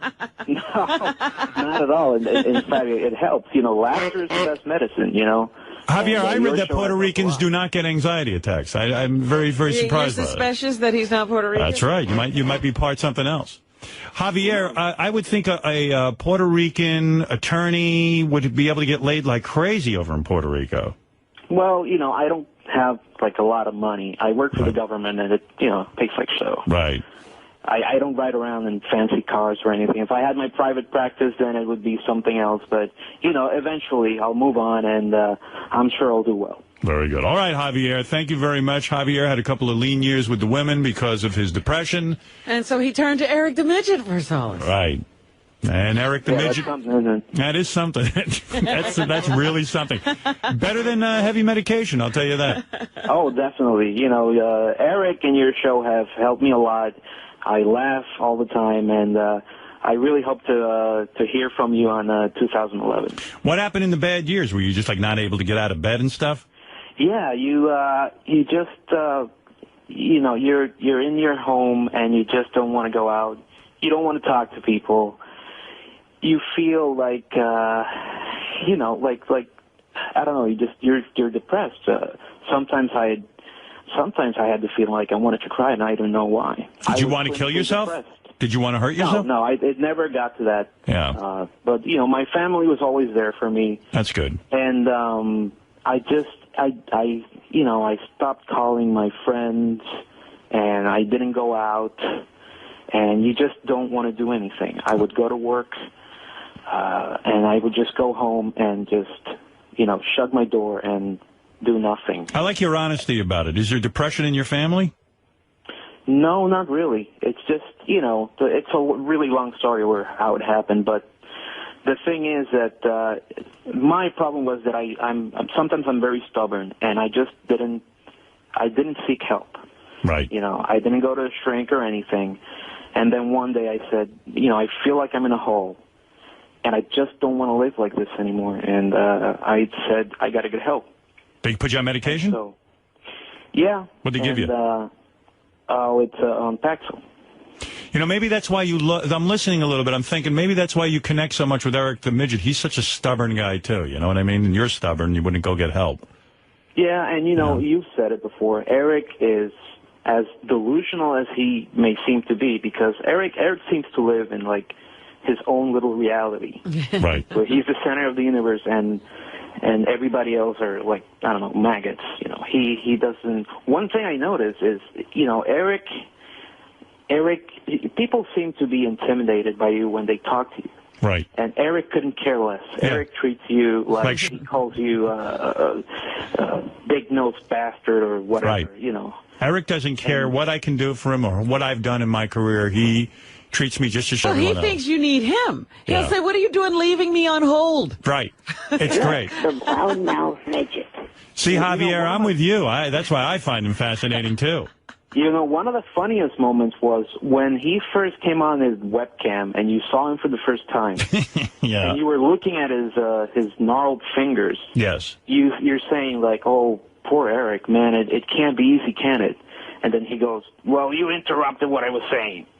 So, you know, you were being compassionate to him, and all he can care about is you interrupted him. Ridiculous midget. He doesn't even, he didn't look for sympathy. No. That's why I liked him. Yeah. All right, Javier, I'm with you. I can talk about Eric all day. Congratulations. You've won $711 cash from 7-Eleven. You are, in fact, Javier, as far as I know, the world's greatest expert on Eric the Midget.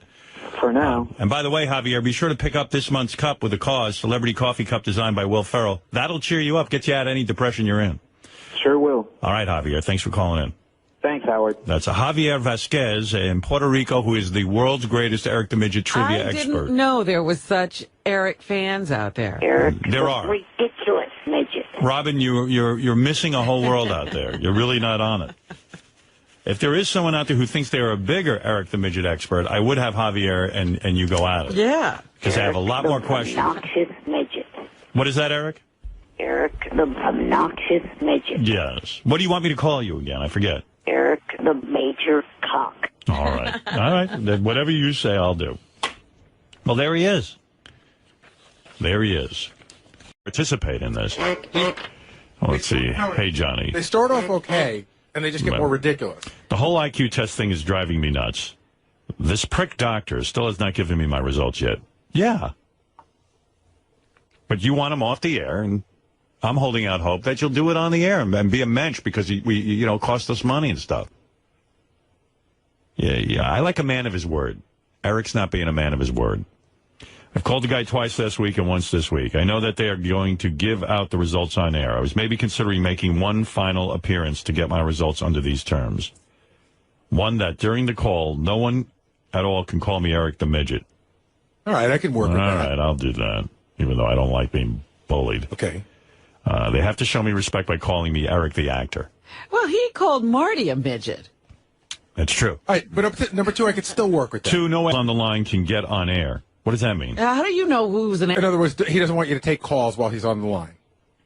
All So right, people I can live with that. I can live with that. I can live with that. Well, basically what he means is nobody calling up to say bad things about him. Right. Anybody who was praising him, he'd let through. No, what I'll do is before I take calls, I would hang up on him and say, okay, now you don't have to be on the air, and now we're going to take phone calls. Okay, that I can live with. All right. 3, no 9 times table questions or no 9 times table or math questions for that matter. All right, all right. Okay, I can live with that, right? You That's too. an old bit. We've Right. run that. All right, No, we've we haven't, but I would retire it for the day. Right. For the day, I'd be willing to do that. 4, they have to agree that this is the end of my time on their show and stop talking about me from now to the end of the show.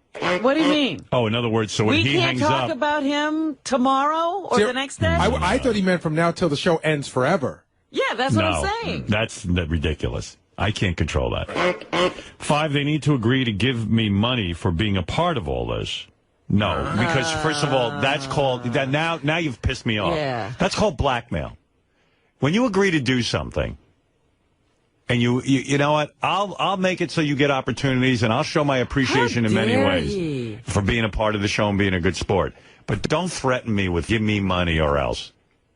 And I could easily make that happen, but you should have said that ahead of time, that you demand money for it.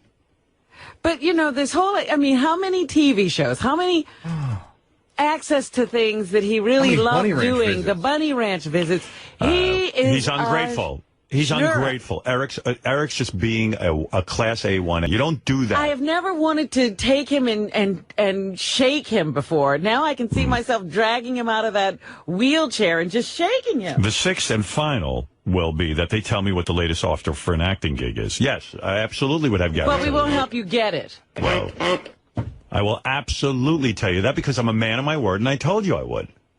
See, I have no problem keeping my word. That's why I made my argument that I can be Green Lantern, because I am honest to a fault. If I tell you I'll do something, I'll do it. Yes, but you're not. You would have to say, I will not be a superhero in every... Well, that's a different discussion.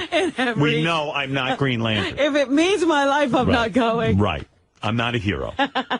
So, Eric, there's a bunch of these demands I could give into, but two of them I cannot. Two are non-negotiable. No, you don't ask for money afterwards. That wasn't part of the deal. Well, just call him up and say there is no money in it, and we'll continue to talk about him after he's gone, whenever we want. Right. That's it. But I would comply with the other rules. I'd be willing to do that. Yeah, but time is running out. I hope this was a negotiation, not an ultimatum. Right. But, Eric, if you're listening, we're going to do this bit in about a half hour, so that's about as much time as I can give you on this. And just realize, Eric, if you don't do this today, you'll still have to wait for your results. Right. That's right. So if they've been driving you crazy, it'll continue. I'd like to work this out and have Eric be part of the... It would be fun. It would make it a better day. Hi, Eric. Hello? By the way, I don't have a lot of time to negotiate with you, but I'll do my best, only because I'm behind. And Will the Farter's here with a queefer. He wants to do a duet with her for the holidays coming up. And he's going to do a duet on a Christmas song. A woman is going to be queefing while Will farts. Will, of course, the superstar in the new hit movie Jackass 3D. Yeah, that was fun. He's completely been elevated. In fact, he almost wasn't going to come here because of his busy schedule. But he will do the holiday queefing and farting for us, a first here on the Howard Stern Show. Eric, I've received your letter. I would like you to be a part of the IQ test results today. I think it would be the honorable thing to do because you agreed to do it. Your demands, there's two I won't agree to. Here's what I see. I'll tell you what. Let me get the list of demands here. Make a final appearance, get my results under the following terms. Okay, 1, during the call, no one call me Eric the Midget. Okay, I can do that. Okay? All right. We have to call you Eric the actor. All right. 2, no one on the line can get on the air while you're on the air. Okay. So while we do the results, I won't put anyone on. I'll hang up on you at some point, and then we'll take phone calls. I'll agree to that. It's a little difficult, but I'll agree to it. 3, no 9 times table, no math whatsoever while you're on. Agreed. I can do that. The 4th one I can't agree to. They have to agree that this is the end of my time on their show and stop talking about me from now to the end of the show. I don't know what that means. I mean, there's no way I can't guarantee that. People are going to call in and talk about you after we do the IQ test. Of course they are, but you don't have to be on the phone for that. From now till December 16th, the end of the show. No, I can't agree to that. I can't. I mean, and not only that, I think that this is a little bit obnoxious because, you know, you agreed to do the IQ test. We went to the trouble to do it. And there weren't any of these conditions. We didn't have to do, to have negotiations after the fact is ridiculous. It's sleazy, Eric, and I'm telling you that because I know you want to be in the business. If you try to pull that with any producer or anything, you're off. I'm just telling you the truth. 5, they need to agree to give me some money for being a part of all this. Now, extortion. That's extortion at the worst. That just doesn't make you look like a clean individual. You don't agree to do something and then afterwards shake everyone down. It's not cool, Eric. A, Wednesday my laptop broke down. And B, it's Christmas time. I need extra money. Eric. Why didn't you say that at the beginning before you agreed? Why didn't you say to me right away, hey, Howard, I could use some money for the bit? You know I'm always generous with you. I've always tried to be a decent guy with you. But you can't shake people down afterwards. It comes off the wrong way. It's not fair. You can't agree to something, and it's just... And then I look like an idiot. And it makes there are other people who've just given their time. The sixth demand I can give into. They will tell me what the latest offer for an acting gig is. Gary, you still know that, right? Yeah, I never said it was an acting gig. I said it was an opportunity that he'd be very interested in, but I got to go back. I'm not even sure it's still available. Right, but you would tell him what it is. Absolutely. All right. That I could agree to. So I can agree to most of this, and I would like you to participate in it, because I think that we have been honest with you, and I think we have been fair with you, and I think we went through a lot of trouble, and you were the one who wanted to be in this anyway. And just think of this, you will have your results right now, as opposed to still having to wait for them. Right. Because doctor's being, even though you said it was clear for him to give them to me, he still has not called me to give them to me. He will. But we have the results. You could have them today, if you agree. What do you think? You want to be part of it? If you don't, I'll instruct the doctor to give them to you after the bet. At some point. I don't know when he can get to it, but at some point he will get to you. It's up to you. But you'll have the results now. What do you say? I'll agree to it, even though you're not meeting all of... Well, we're meeting most of them. Right. Eric, he's meeting 4 of the 6, and I'll tell you what, I'll throw one in for you. Go ahead. I promise from now till the end of the year, either on the regular show or the wrap-up show, I will not make any negative comments about you. Wow. Okay. Well, that's nice. All right, so you're participating? Yes. All right, and I'll tell you what, because he's being magnanimous, Gary, do you have any money for him? I actually, Howard, don't have... Well, hold on a second. I don't think I have any money left. I have, I only have Steven Singer gift cards left. You I had want money all week. What is that? I had money all week, but we gave it away. He didn't call in soon enough. I will have money when we get back, if Eric wants to call in the money From when what? we get back. What sponsor? It'll probably be either 7-Eleven or Iovate or something like that. All right, I tell you what. I'll give him the $711 from 7-Eleven, and if for some reason they don't make good on it, I will put up the money. You know what? You can give it to him now, and we'll just mention it again the week we get back. Hey, we gave the money to Eric, and we'll plug him. Because, but in the future, Eric, you should never do that. You don't do that. You don't say to people afterwards, "Hey, give me money, or I'm not participating." But I'm going to give you the $711. Thank you. All right. Good. All right. So everyone's in. We're going to find out the results today. The following people are getting their results. Eric, the actor. Eric, the actor. Give me the list of people. Will the farter. Oh, yeah. Will the farter is in on this. That's why he's... What? I should have put Fred can't hit any sound effects. Too late. Well, you didn't. You're already in. It's over. I'll tell you the what. negotiation is over. You made out pretty well, Eric. Right. Right. All right. Will the farter, John Hine, Steve Gorillo, Will Murray, Bobo, Mike Ganji, and Eric the actor. All right. Now, can I talk to you about some of the stuff that's going on out there? Everybody's being pretty quiet.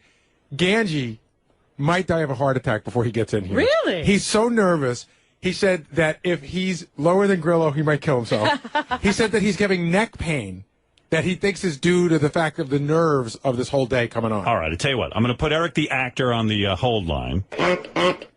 I'm going to take a break because it's been an hour and 19 minutes since we've broken.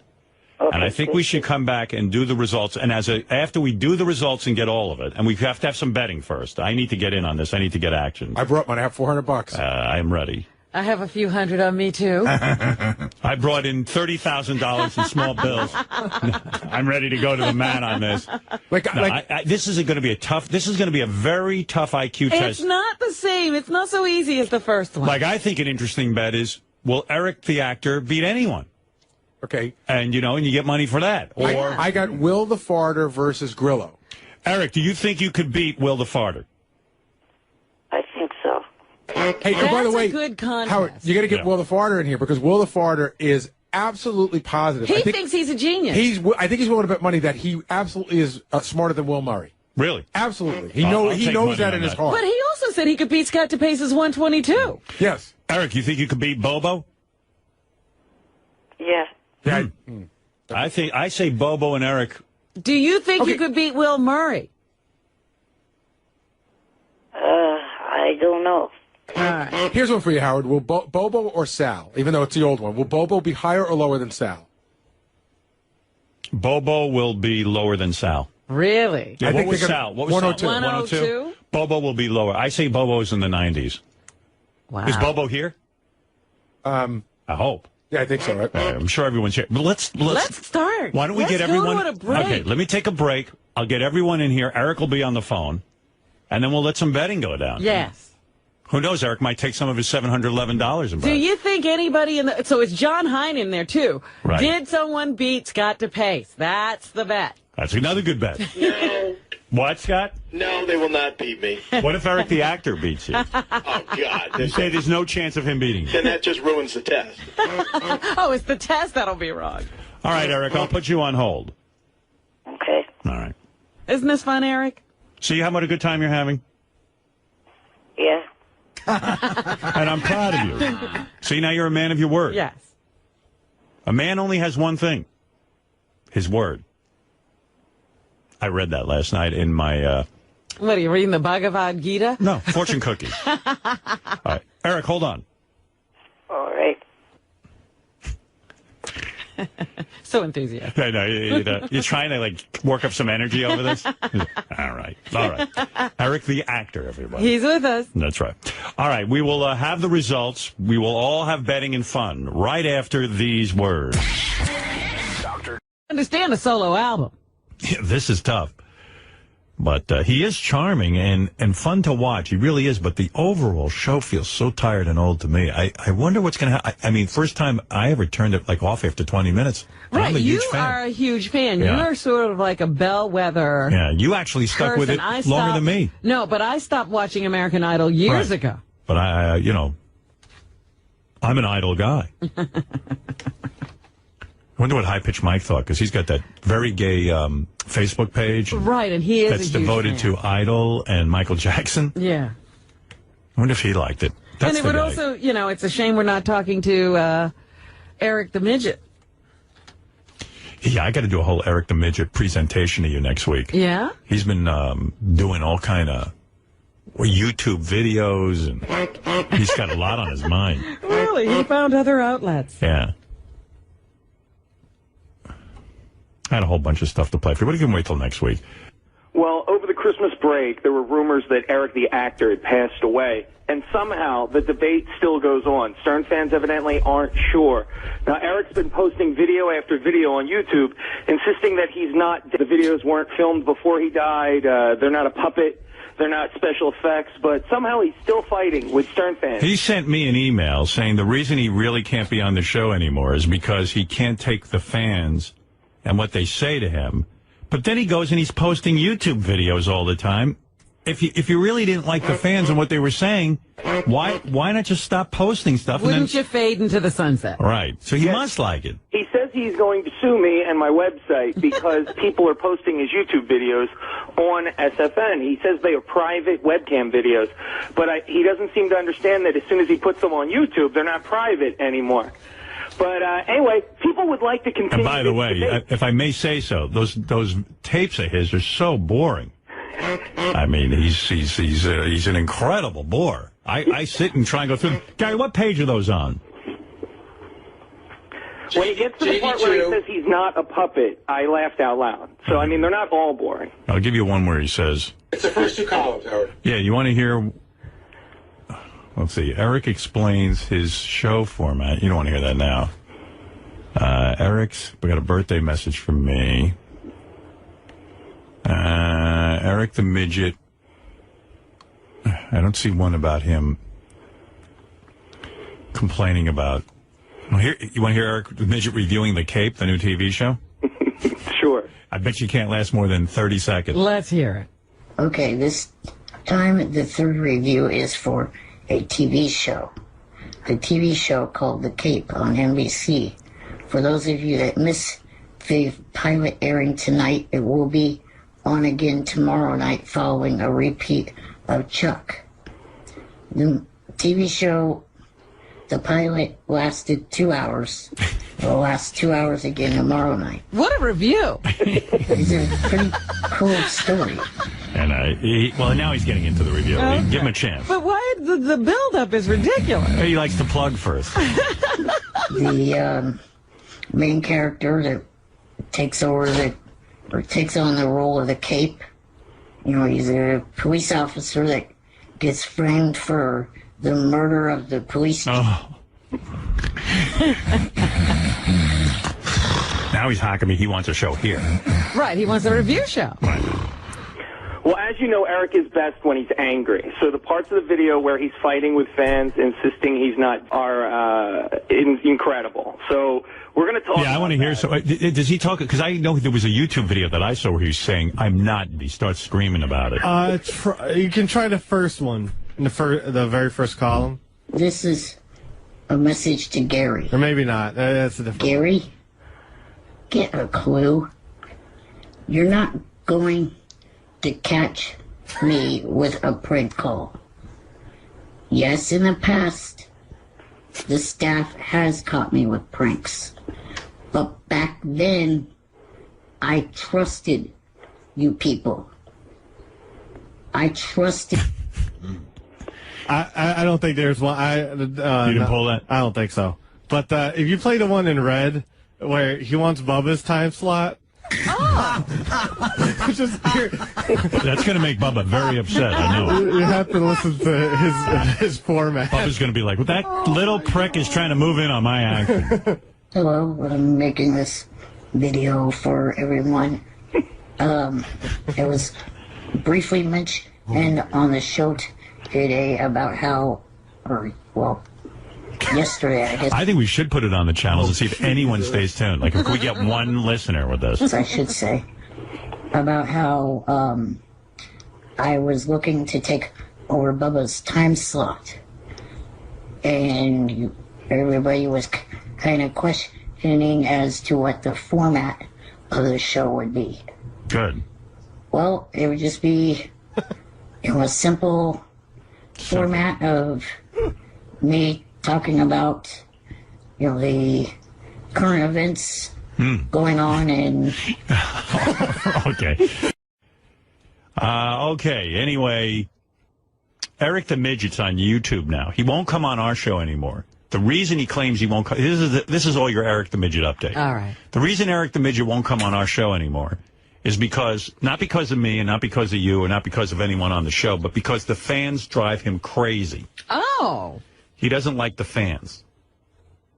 Because the fans keep posting that and he claims he's not, he's very much alive. Well, anybody claiming that they're not usually isn't... But my point to him was, if the fans are driving you crazy, then why are you going on YouTube? They will forget about you if you disappear. Right. No, won't they find him over on YouTube?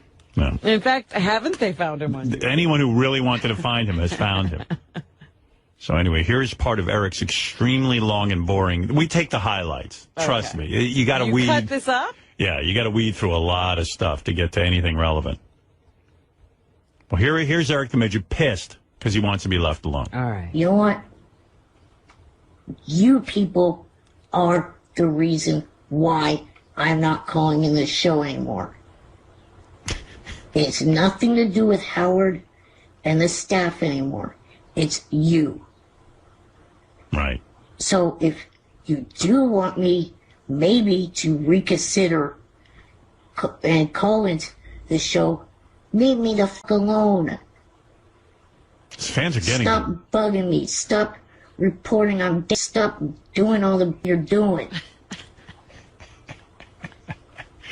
If you want me to maybe reconsider and start calling the show, just back the f off me. Or else you will regret it. He's always making threats. I wonder if he's ever... like, what is the regret you're going to have? I don't know, but he's always making threats, like when he calls Johnny and tells him, you know what to do. But I'm wondering if Eric's ever actually carried out a threat. Well, Well, that's what I mean, he just levels these threats. Has anything ever happened to anyone because of it? He's like a little gangster. Trust me. I'm getting sick of this. You don't back off my ass and leave me the f alone. That place on the internet that you call home will be gone. So I see. Probably Stern Fan Network. Oh, he'll just get rid of Probably like sue him. websites? Yeah. Her website will be gone. stop with the stupid. I have not been at all. So shut the. Why does everything bother him so much? He just, he gets really overly upset about everything. But he clearly wants people to talk about him. He wants people involved with him. Right. But he wants them under control, that they only say what he wants to hear. Right. Yeah. He wants them to behave. Yeah. And he doesn't realize that never happens. He just wants fans like Carrie Underwood has, where they just are devoted to him. I'm sure even Carrie Underwood has some problem fans. I'm not at all. I've never been at all. Is that what he said? Fuck. Leave me the f alone now. I'm not playing games anymore. I will take legal action unless you back off. Wow. So Eric on a mad tear on his show. Now, these tapes, by the way, are like sometimes 30 minutes long. And this is the most interesting stuff I'm giving you. Lest anyone think they're missing anything. And are these videotapes you say? Videos. Oh, wow. And he So videos. pictures come with Well, he videos off his home computer, except he can't. His camera's angled wrong, so you only see half of his head. You only see his eyes darting around. It's weird. I watched them because I missed the little guy. I'm a big fan. Right. Then at one point he's upset because I guess JD said that Eric's tapes are really boring. Yeah, JD's not a fan. Right, and then Eric challenges JD at some point in this thing. And also to end this, I issue a challenge to Mr. JD. His videos are so boring. You get on here, get a YouTube channel, and let's see how entertaining your videos are. I bet your videos will be as boring as hell. You geek. Oh. JD assures me that he's gotten himself a YouTube channel now. And he's going to prove that he's less boring. Right. You're not a hugely entertaining person in yourself, JD. So shut up. Right. Yeah, JD. Bye. Bye. Bye for now. JD's first video offers a rare but brief glimpse into his apartment. I've never seen two more boring human beings at war with one another. I saw that he had made a video and that Eric had answered the video or had a response to his video. Eric makes the worst videos on YouTube. God love that. But are they so bad they're good or are they just bad? They're so bad they're bad. That this Eric the Midget makes videos on YouTube. And you know what a fan I am of Eric. Yeah. I could watch him all day, I thought. But when he starts droning on with like a movie review or anything, it is absolutely awful. So then there was some war where he said JD called him boring. Right. Eric challenged JD to open up a YouTube challenge. JD, that mushmouth, is even more. I think Eric's more interesting. You know what? I think Eric's more interesting than JD. Let's have a vote.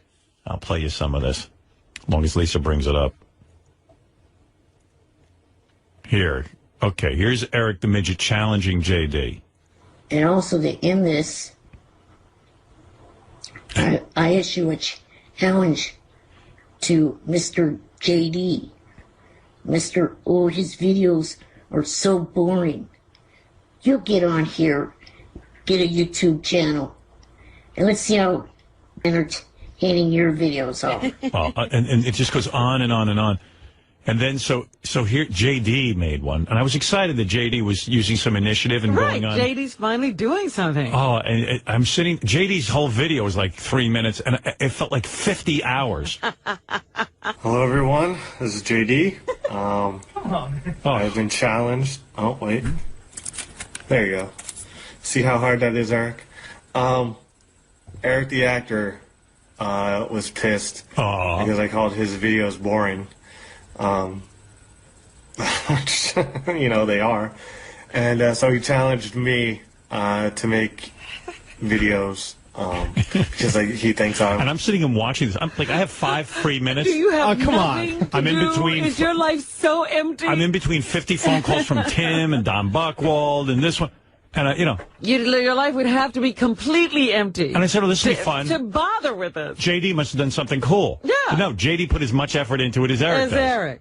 Oh, wait, I'm You're not more looking. boring than Eric. I admit it. Okay, all right. I got to say it. Okay, whatever. Your video is worse than his. Did you enjoy watching your video? And then, and then JD has a big joke at the end of his. Oh, yeah? He goes. Well, it's a visual joke. So for like 3 minutes, it's all this, and then all of a sudden. No, it's a minute. It's like 30 seconds. The whole video is a minute and a half. Is that right? Yes. It's not 3 minutes. Shut up. Extremely non-interesting or whatever.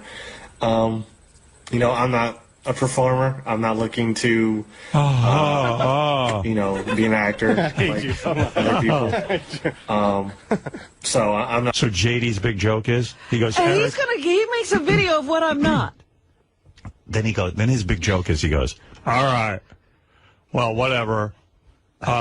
Eric says I'm boring. Well, here's my video, and I guarantee you it's more interesting. And then JD turns the camera around, and there's a big sign on the wall that says wet paint. So you're sitting there watching paint drying. And then he goes, Oh, shut up, Robin. He goes, That was funny. and then, I was like... and then he goes, this is more interesting than anything you do. Look, listen. I'm looking to make YouTube videos, but I have been challenged, and this is a challenge I think I can pretty much, Who's more win. boring? Because Eric the Little Person is... And why won't you call him Eric the Midget? What do you think? Midgets really like the N-word? I know. I think little... I don't know. He's like, Eric the Little Person. I didn't want to be funny. Eric the actor, whatever. I hate this. I should never Just have done stand this. there.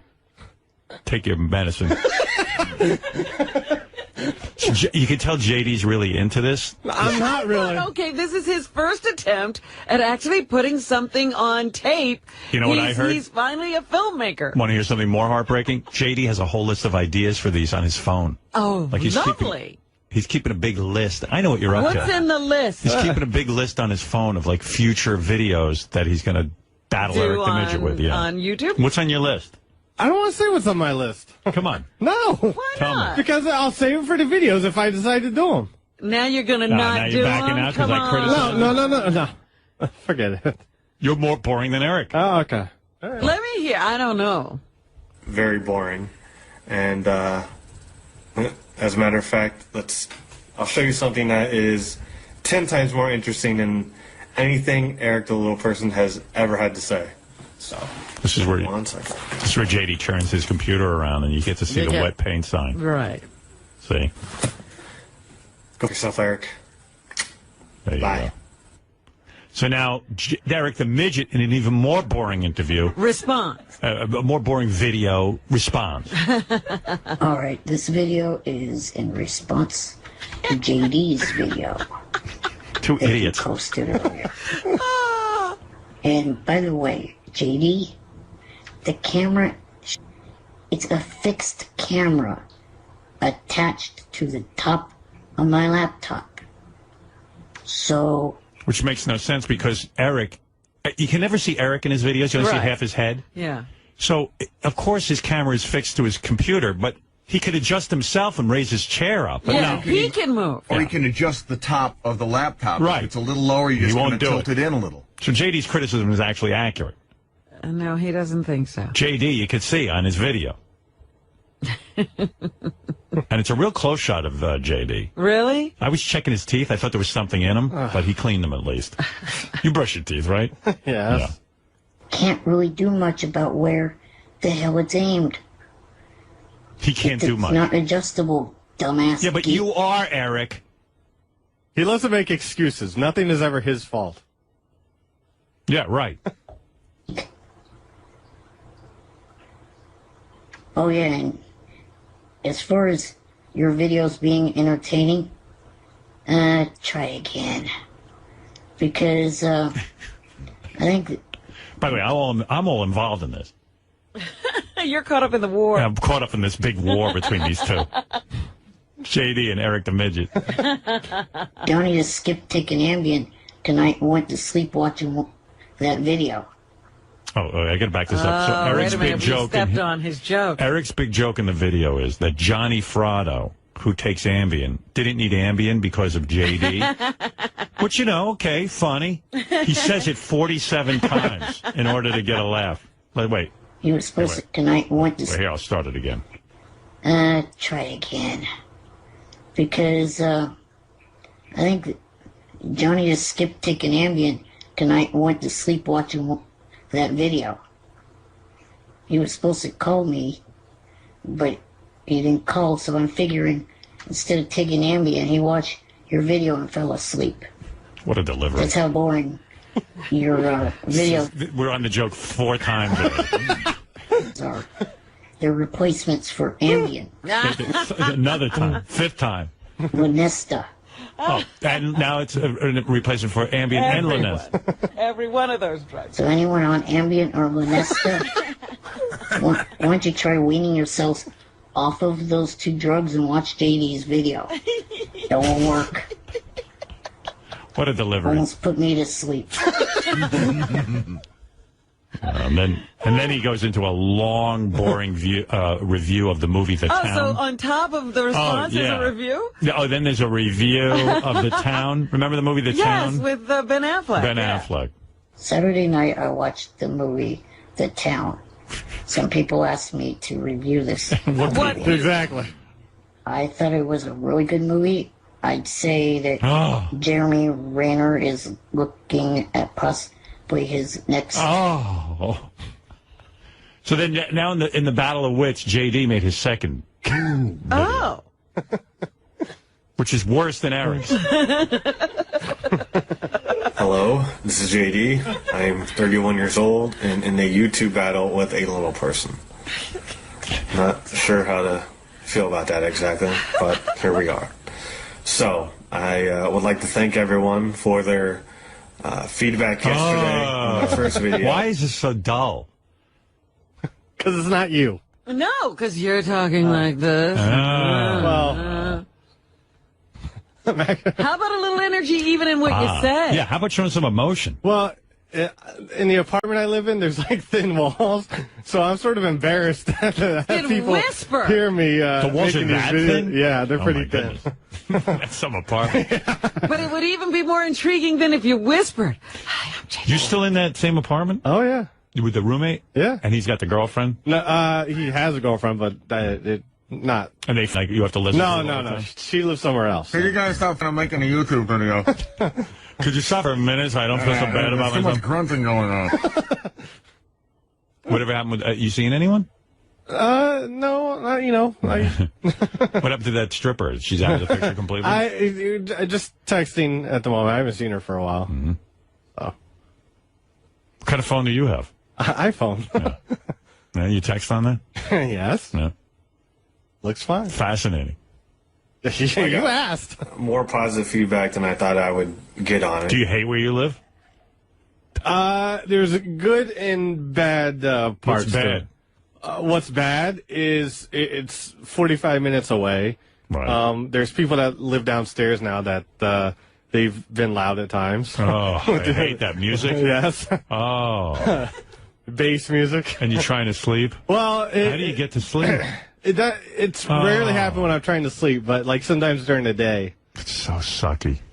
People are such animals. They know that you can hear their music, and your music doesn't have to be that loud. I hate There are people. these people who think they can't live without their music. Oh, I hate people. Doesn't matter if you can hear it too through the wall. It's actually been. Shut up! It's the soundtrack to my life. Excuse me, I'm trying Hey, man, we're just playing our music.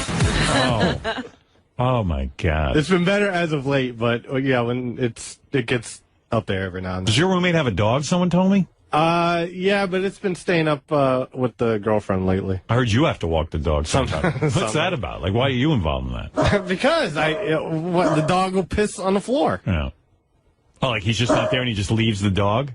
No, well, sometimes. Does he tell you you're going to have to walk the dog? Yeah. That ain't cool. Well, do you yell at him?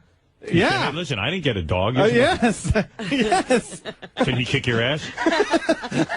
Probably. I don't know. Right. So what, he just ignores you when you say, I don't want to walk the dog? Listen, you know what? I'd really be into it. Does the dog at least lick you and you play with it and stuff? You got to walk it. Are you scared to say no? I'm not necessarily scared to say no, but I would rather the dog not pee on my shit. Has the dog peed in the house? Oh, yes. Because you don't want to walk the dog and he's not around to walk it. Well, that's happened, yes. Yeah. Wow. Why does my iPhone smell like dog urine? So what's happening with that? Well, lately the dog's been up there, so I haven't had to deal with it for a few months. Knock on wood. Do you hate having a roommate at this point in your life? Would you like to have your own place? It just depends on who it is. Do you guys cook dinner together and stuff? No, we sort of have different schedules. Are you into his girlfriend? No. No. No, definitely not. Walk around naked and stuff just to tease you. No, she's hardly around. You've never seen her naked? No. Accidentally, she leaves the room or something? No. So what's the arrangement? You guys go 50-50 on rent? Yes. Yeah. Is he good with the rent? I don't want to get into this. I'm just asking. No, I'd rather not get into it. Huh? But there's been problems, yes. But really? Yes. I don't want to get I don't want to get into it. So that's that. Let's go back to making fun of me. Are you covering for the roommate with the rent? I have. Aye. But you don't have. What are you, Rockefeller? You don't have any money. I know. Is it working out? Is it working out? It's working out lately. All right. He's back to working. So. And you get reimbursed when you. I hopefully will get reimbursed. I should. Listen, this isn't the first time, so. All right. Well, you guys got to work that out. I know, exactly. You need me to step in and talk to everyone? No. All right. You want me to help you out with that? No, you just worry about my YouTube videos. I'll just talk to you guys. That's fine. Half of the rent is $60 over there. That ain't cheap. That's $60 a man. I wish it was $60. It's a hard-earned 60. You ain't kidding. Poor JD lives in squalor. With a dog now. Now he has a dog. He doesn't even want one. It's not his fault. Let's get back to JD's video. Yeah, because where he's proving riveted. He's more interesting than Eric the Midget. Go ahead. However, of course, I didn't get a positive response from Eric, the little person, Eric the actor, who still won't admit defeat, but we all know. We all know. We do? So, since I responded to his challenge in my first video... Where do you make these videos? In your apartment? Yes. Yeah. First video. In this video, I have a challenge for Eric. He wants to be called Eric the actor. Well, I want you to prove yourself as an actor. Oh, my God. I'm watching these things. I lasted about as far as... some finger pointing, nothing. Something. You think you're so interesting? All right. I have a challenge. You're putting too much into it right now. I have a challenge. There you go. I can't speak up because the neighbors are here. I like that JD's worried about the neighbors. They're pounding music. Pounding the music. You don't pound them with your voice. Have any peace. I have a challenge for Eric, the little person, whatever. He wants to be called an actor? All right, let him prove it. Hey, what's going on that YouTube? Nothing. It's just endless bits of information. Yeah. No.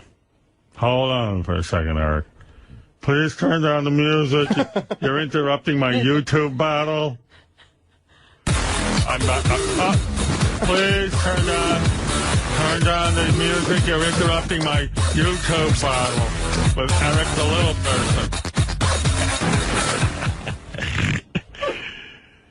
That's what you ought to be videotaping. Your battle with your neighbors. And you walking the dog, and then you and your roommate working out the rent for the month. I'd watch that. And I'm telling you, you don't know what's interesting. Okay. Maybe I'll do a reality show with you. No, I don't want to do TV. No, I don't want to do a reality show. It's interesting. No, it's not. To me, it is. Well, I'm sure it is. So what's next with the battle? Like, you're waiting for Eric's response? I'm waiting for Eric. I can't listen to your video because I it's so challenged him to do a monologue from to choose from 3 different movies to do a monologue from, and I'm waiting for him to do it. Okay, that sounds good. Oh, see, there you go. All right, I'm down with that. And clean up your office, man. Seriously. I know. No get on. All right, thank you. Oh, I mean, thank you, Howard. It's a pigsty in there. I know. Everything's just... No, seriously, you'll be happier in there. Huh? What is all that shit under your desk? I just... What is it? I don't know. There's different papers. Yeah, but you had them there for like years. I know. You know what? If you threw everything out under there, you wouldn't miss a thing. I know. This is what I want you to do right now. I don't even want you to look at the stuff. Take a big, giant green garbage bag. I want to go through it. No. Howard. Listen to me. JD. Stop. It'll get done. Listen to me. Take a big green garbage bag, fill it up with everything under your desk, and don't even look. I have to look. Robin, look at the camera shot. Come on, man. Let me see. Move the chair under the desk where the computer is. Look. Wait, you can't even see what's... Look at this. Oh. And you know what? He hasn't touched any of it in years. Does that phone work? And I was yes, reading... that phone works. Every book I read on organization says, if you haven't touched that stuff in a year... You don't know what it is, and you don't need it. And look at all this. Just throw everything out. Everything, JD. Calm down. Seriously. Okay. Do it. There's nothing there you need. What do you think you're going to find? Because you know what you're going to do? You're going to go through it. You're going to go, here's that DVD. Just do it! Just do it. Throw it out. All right, goodbye. Just do Clean it! up. We're going to get rats. You know? Fred's got thrown in the board. You got, God knows what's, I bet you when you throw that out, you'll find baby rats in there. I'm not kidding. Rats. Yeah. I guarantee Just do you. it! All right, thank you. Thank you. All right. Show. So what is Eric doing with all that time? It's Howard 100 News exclusive. Howard 100 exclusive. What does Eric do now with his day? I mean, do you still listen to the show throughout the day, even though you don't call in? No, I don't listen to the show. It's been months since Eric the Midget said he's done with the Stern Show. And I, for one, am amazed that the guy is keeping to his little word. But what takes the place of listening, waiting on hold, and calling into the show all morning long? Well, Eric tells us. To see what's going on with the show, I just go to Mark's website where he gives all the rundown of what went on during the course of the show and see what happened. Just pretty much stuff on the computer, look at Facebook and all that stuff, and then also watch TV, try to keep myself caught up on all the TV shows I watch. Are you still sticking by your edict that you are no longer going to be calling in or any part of the Stern Show? Correct. That has not changed in any way? Nope. There's no part of you that misses it? Nope. Okay. And how's your health? Your health okay? Yep. And just when I thought he's out for good, Eric asked me something that leads me to believe we may hear him on the Stern airwaves in the near future. I was wondering, though, Triple H last night said that he's supposed to be coming into the show soon, just so I could maybe tune in that day. Do you know what time that's going to be? Place your bets, people. Shuli Agar, Howard 100 News. Howard 100 exclusive. Are you still done with Johnny Fratto, or have you two made up? It's kind of up in the air for that question. Eric the actor has not kept his feelings secret about manager Johnny Fratto paying very little attention to Eric and his acting career. In fact, last time I spoke to Eric, he was 95% sure that he wanted new representation. So I called Eric to see how things are going. Are you guys talking at all? Yeah, not really, but I'm going, as soon as he finds time, I am going to give him another shot. Oh, so it sounds like you're chasing him down and he's not getting back to you. Well, let's just say he's having some problems Uh-oh. that he has to iron out. Like Charlie Sheen problems? He's not going to be screaming on a webcam that he's got mafia blood, is he? No, I don't think so. Why are you willing to work with Johnny again? I don't really have a good answer for that. Okay. Is it a friendship thing at this point? Yeah. So you don't want to bum out your friend? Right. Well, that's very nice of you. Now, let me ask you this. Since you're not dealing with Johnny as much as you used to, is this swaying you in any way to participate on some level with the show again? No. I don't know. I think he's buckling. Shalom, bitch! It's been a while since we learned what Eric the Midget has been up to. At last report, he'd withdrawn from appearances on The Stern Show and had closed out his online video rants. What could be next? It's Howard 100 News Behind the Scenes. Howard 100 News Behind the Scenes. Hello. Hey, Eric. How are you? I'm good, buddy. How you doing? Good. Eric the actor, back in the news again. Eric is no stranger when it comes to asking his fans to buy him things from his online wish list. It's like a midget registry, but Eric is running into some problems, and that's one thing he hasn't wished for. A little over a month ago, I noticed things going from the unpurchased to the purchased list. So you're saying a lot of stuff was purchased? Yeah, I guess, but I'm not sure because about 90% of that stuff that supposedly got purchased never showed up. And this midget actor has some theories as to what's going on. Maybe a worker of Amazon.com, knows who I am, and they're messing with me, moving, the stuff from unpurchased to purchased, and then it never shows up. Or No Life having fans purchasing this stuff either for themselves or just purchasing it and then canceling it, and it never goes back to unpurchased. Eric has a message for you jokesters out there, so listen up. Or if you purchase something off my wish list, which there are still items on there, please stop screwing around with it. Actually make a legitimate purchase and send it to me. And how can people find this wish list of yours online? What do they need to do? I will post it on my Facebook page. Again, the link. What if there's people out there that are not on your Facebook page? Well, whomever is on the Facebook page, if you see it, please share it around to people that do not have access to my Facebook page. I have a wish list. It's got one thing on it. For Eric to come back on The Stern Show. Shuli Agar, Howard 100 News. Hey, Eric. Hello. Hi. I'm an amazing guy, Eric. I'll tell you why. Okay. No matter how much abuse you heap on me, I continue to help you. And I don't even know why. Why should I? It's funny, when you were on the air the other day and you were insulting me by saying, oh, you're some radio host and you're something. In 8 years, you've only got me 2 acting jobs, which I think is an amazingly nice thing I've done for you. For a guy who doesn't act. And you continually tell me how I'm a piece of shit. But all of a sudden I get a call. You say on the air, gee, I wish I could be in Mary McCormick's show in plain sight. Next thing I know, John Strauss is on the phone saying, oh, I'll write Eric in. Well, basically what he said to you was not, I wish I could. It was like, you should be getting me on that show. Who else in your life gets you anything but me? You're not even the least bit nice to me. Well, it's funny you use the word abusing you. Yes, you're abusive. I don't get that on my end. That's true. From you and your fans.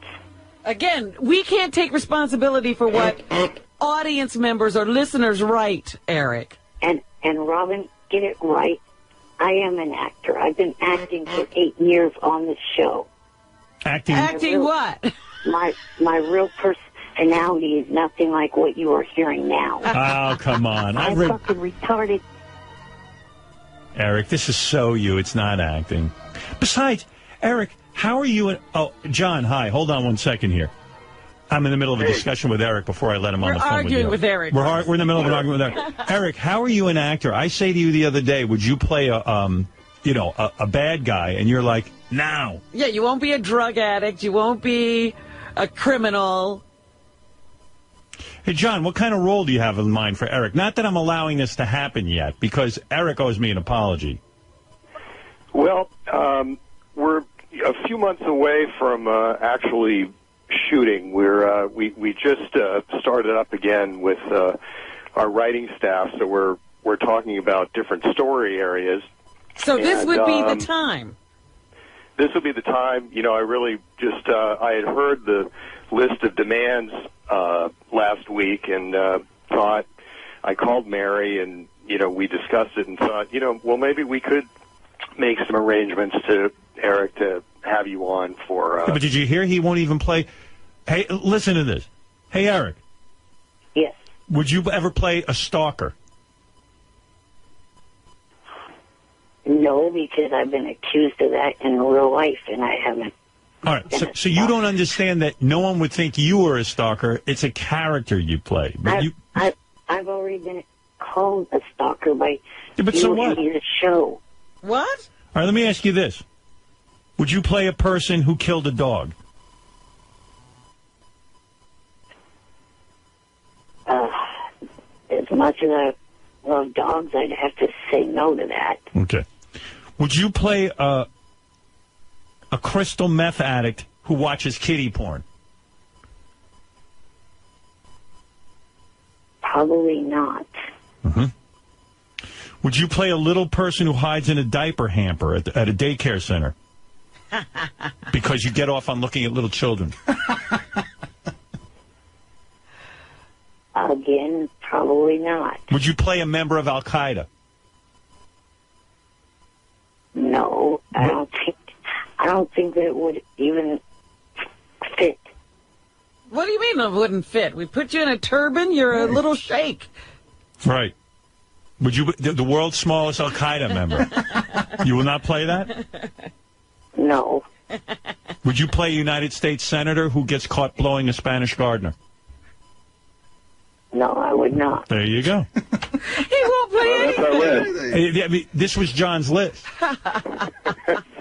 Would you play a gynecologist who takes pictures of Mary McCormick's vagina and then puts it on the internet and is accused of being unethical? Because that's a major thing they're thinking about. I don't think so. Well, then you don't get a part. John, would you play... Eric, would you play Mary McCormick's vagina? Talking vagina. A talking vagina. Would you be the voice of her vagina? I don't think so. I mean... Would you play a person who doesn't recycle? Who's like the law is you have to recycle, but you will not recycle. I'll go with that. You would play that. Wow. Wow. That's a big leap. John Strauss, are there any parts where it's a guy who doesn't want to recycle despite the laws? And he has to go into witness protection. Wow. Right. We have a large staff of very talented writers. I think we'll have to get to work on that. What are you thinking? Like what I've seen the show. What could Eric play on the show? I assume it would be a one-shot deal or maybe a recurring character. What do you have in mind? Well, I mean, I think we were thinking possibly we have one we're in the area of a hoarder, someone who kind of never leaves the house and has gotten so many a collection of so much stuff they can barely get out of the house. We thought maybe there was something in there. So there's been some discussion about an Eric part based on what you heard here on the radio, and somebody collects Eric in this. That's possible. So Eric would play. Eric would play a hoarder. That is certainly one thing we discussed. Eric, are you open to playing a hoarder? That I would not mind doing. What if you're a hoarder who also has to kiss a guy? No. You would never do that. Mm-mm. Okay, we'll scratch that off. No. That'll get him out of the house. You would not play a gay hoarder? No. Wow. You know, Robin Williams was in that fantastic movie where he played a gay man. You know what I'm talking about, Robin? Robin Williams? Yes. Wasn't he in La Cage aux Folles? Oh, yes. I completely forgot about that. I mean, Robin Williams is not gay, but he played a gay guy. You can't play a gay hoarder? No. Wow. All the greats have played gay. Of course. Tom Hanks? He won an Academy Award. Absolutely. How is this guy an actor? You know, some of the parts that Eric, that these people don't really come from the cream of society. Right. People who end up in witness protection. I mean, over the life of the show, there's been drug traffickers and diamond smugglers and counterfeiters and he doesn't even understand. But he doesn't understand that. Would he be a cross-dresser? Will you be a cross-dressing pot farmer? Eric? No. No. All right. Howard, I do understand what this show's about. I've watched just about every episode. But how do you describe yourself as an actor if you don't understand that no one thinks you would be a real cross-dresser? Do you think those actors you're watching have actually committed their crime? I've seen John Malkovich play a man in a woman's outfit. You know, he's like one of these psychopaths. Yeah, Tom Wilkinson. Absolutely. I don't understand how you're an actor. I mean, what actor says he won't play? He's almost... There's nothing Eric will play except a hero. We actually do have an area that we're talking about that does take place in the world of drag queens. Go ahead. Believe it or not. And what would Eric be required to do? Well, it's possible that, you know, he could be... We do have one of our WITSEC inspectors going undercover in a club, and, you know, he could be in that club. So Eric would be required to go undercover. Let's say he's on the show. He assists by going undercover. He's a federal agent. He's a federal agent? Right. Wow. That's I don't think that's what he had in mind. No. Eric goes undercover as... Is that what you're referring to? No, I think he would be like a club member, you know, like he's one of the people who hangs out in this club. Oh, he agrees to wear like a wire or something? Yeah, well, or that's a possibility, the wire, or he could just be actually in the club, part of that scene. Yeah. They could maybe interview him, ask him a question or two. Right, in other words, he might even... that they're looking for. Right, like in other words, Mary or somebody walks in and goes, hey, what do you know about this? And right. Eric, exactly. I see. An informant. Very good. Eric, would you play that? No. Oh. Wow. Okay. Well, I mean, you ever here's a chance to go on. This is an actor, and he wonders why you haven't gotten him more roles. He says no to most things. John, what are you in your 5th season on this show? Yeah, we will beginning season 5, yes. Yeah, here is a hit show. Stars beautiful Mary McCormick, who played my wife in the movie. I mean, he won't play a cross-dresser. Why won't you, Eric? How could you be an actor and not play a cross-dresser? People would give their left arm who are actors to do that. Why do you have the luxury of turning down every role when most actors have to take whatever there is? Right. Just don't feel like playing someone like that. Mm-hmm. Then you're not an actor. Do you understand that? You can't pick and choose. I feel that as an actor, if you take a role that you don't like, you're not going to perform well. And if you take a role you do like, you're going to give it all you got and do a good performance. Would you play a white supremacist? No. How about a hitman? Would you play a hitman? I don't know how that would work. I mean, you kill people. I've never seen a hitman that's a little person in a wheelchair before. That's what makes you unique. Right. What a plot line. But you think little people don't kill people? Hey, Eric, can I ask you a question? Considering all the things you said no to, What was it about the role that allowed your head to explode that you liked? Well, that was kind of hit on me after I accepted it. I couldn't really back out. Oh. So you would have turned that down? They came up with that after I had said yes. Right, but I'm saying if you would have known in advance that your head was going to explode, would you have turned it down? I don't know if I would or not. How about, would you play a guy who lives in a cuckoo clock? I'm serious. I don't see how that could even fit into that show. Right. Well, Con John, man? would you play a con man? Someone who rips people off?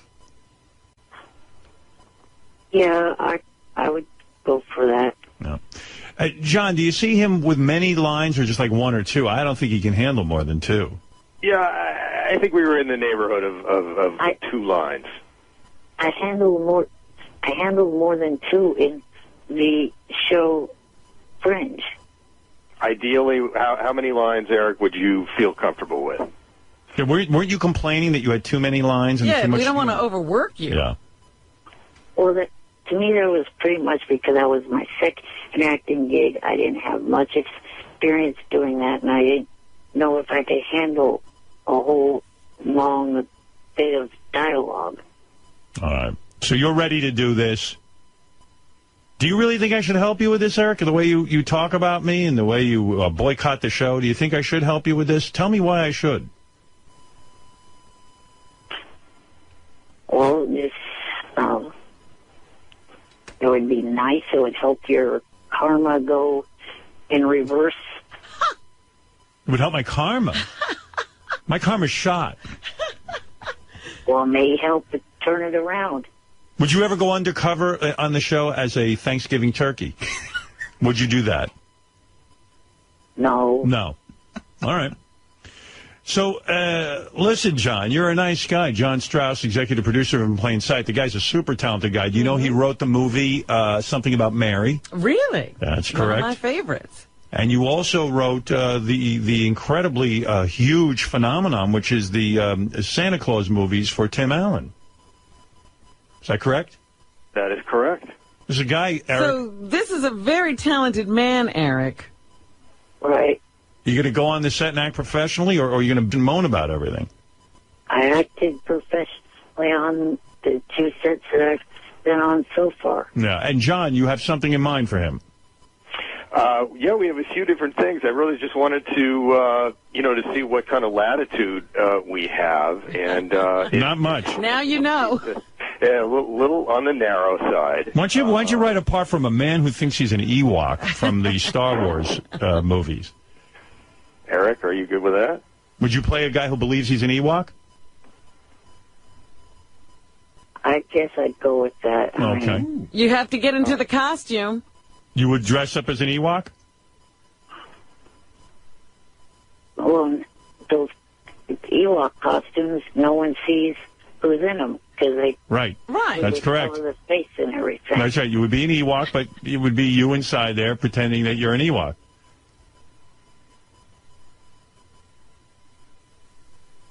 All right. I'd have to think about that. All right. Nice. All right. All right, so in review, Hoarder, we're okay with. You're okay with Hoarder? Yes. All right. Con man. Con man, where did we leave it on the cross-dressing bar? No. Oh. Mm-hmm. No? You understand that doesn't make you a cross-dresser if you play one. I know that. Okay. But why won't you do it?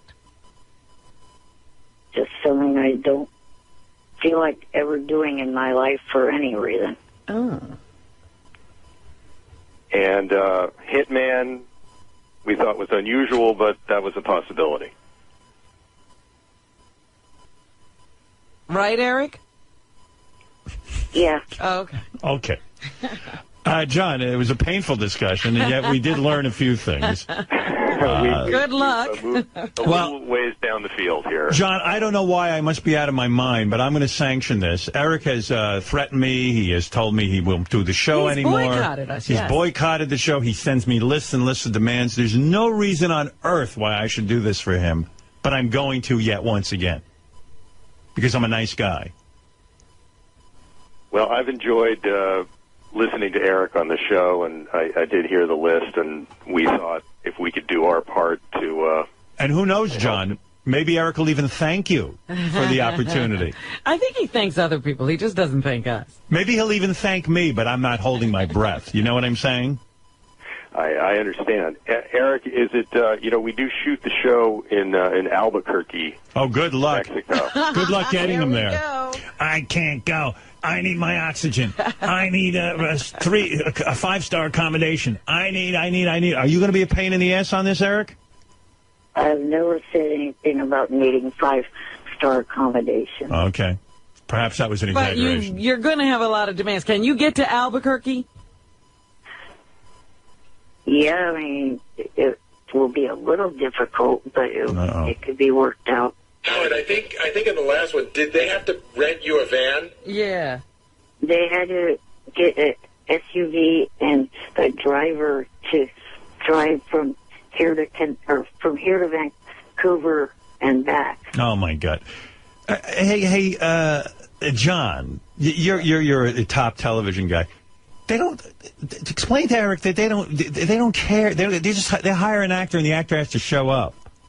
That's pretty much the way it works. I mean, we generally actually we will fly if we cast somebody from LA. We will the show will fly them to Albuquerque. So I imagine we can make some kind of arrangements. Right. If there needs to be a van. You got to write him in as you got to let me in on the writing of this thing. I want him to be a guy who lives in a small town in the West. He gets elected sheriff, but he rides around on a Shetland pony. Would you play that, Eric? With a big cowboy hat? You play that, right?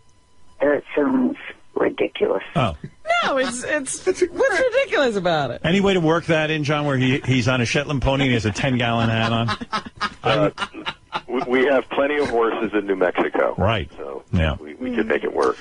So a homeless person was one other, that was another area. Would you play a homeless person, Eric? It'd be the second time I've done that, so sure. Sure, okay. I think you're getting typecast. Right. By the way, the show is called In Plain Sight. It stars Mary McCormick. John Strauss is the executive producer. I've got Eric on the phone with the executive producer of a TV show. Most actors would give But you don't do that much for him. I don't do anything for him. Will you admit that I'm a great guy? Repeat after me, Eric. Howard Stern is a great guy, and I love him for the opportunities he gets me. Howard Stern is a great guy, and I love him for the opportunities that he gets me. Thank you. Wow. Well, thank you. Even if I put the words in your mouth. Finally. And I'm sure that, John Strauss, I want to thank you for even paying attention to Eric and his acting. And when can we expect to see this, if all things go well, John? It's going to be a while. We start shooting again in January, so we'd probably be airing, in next March. So we've got some time to iron this out. All right, good. And I can certainly come back with some lists. Yes, Eric. Right. I figured that it would be a little while, given the fact that Mary McCormick's pregnant and probably going to be delivering soon. That is correct. Right. All right, Eric. Thank you, Eric. Thank you, John. And I'm going to keep a close eye on this situation. And if it happens, it'll be a miracle. Yes. All right. Thank you, Eric, and thank you, John. Thanks. No problem. Right. Bye-bye. Well, there's Eric. By the way, Eric the Midget, congratulations on Peter Dinklage winning. Is that like Eric winning? I think Eric liked that. Am I right? You do like it. But I don't like what you called me. Oh, Eric the Midget. After 9 years, you would think by now you would learn. I thought you weren't calling us anymore. I decided to call today because 9 years ago today was my first call. Oh, it's our anniversary. We're celebrating your anniversary of the show you don't call anymore. How do you know that 9 years ago was your first call? Do you have a calendar of sorts? No, you can find that information on the internet. I see. So somebody alerted you to that? It's on YouTube, it's on Wikipedia, it's on a lot of different websites. Well, then, happy anniversary, Eric. I got a long, real quick on the Eric stuff, because I got a lot to get to, and Tony Bennett is coming in, but I got a long, I won't even play it on the air. He wants me to play it on the air. A long tirade on our voicemail about Kelly Clarkson, and that I commented on her weight, and that I'm ugly, so why should I comment on the weight? And I'm what makes people anorexic. Listen, Eric doesn't understand. First of all, I remember Eric took the IQ test. He had like an 88 IQ. Yeah, he... No, 90. 90. 90, okay. So I realized I'm arguing with a guy who's limited. But, listen... I'm quite sure that was many, many points lower than my real IQ. Well, regardless of that... Within 3, how many people have you had with? Well, 5. Well, there you go. All right. Why is he so sure that it's lower than what it should be? Because even the testers said that Eric was at a certain disadvantage because of his handicaps. That there were certain, I don't know, certain skills you needed physically. Yeah, some of the things you had to physically do something, I guess.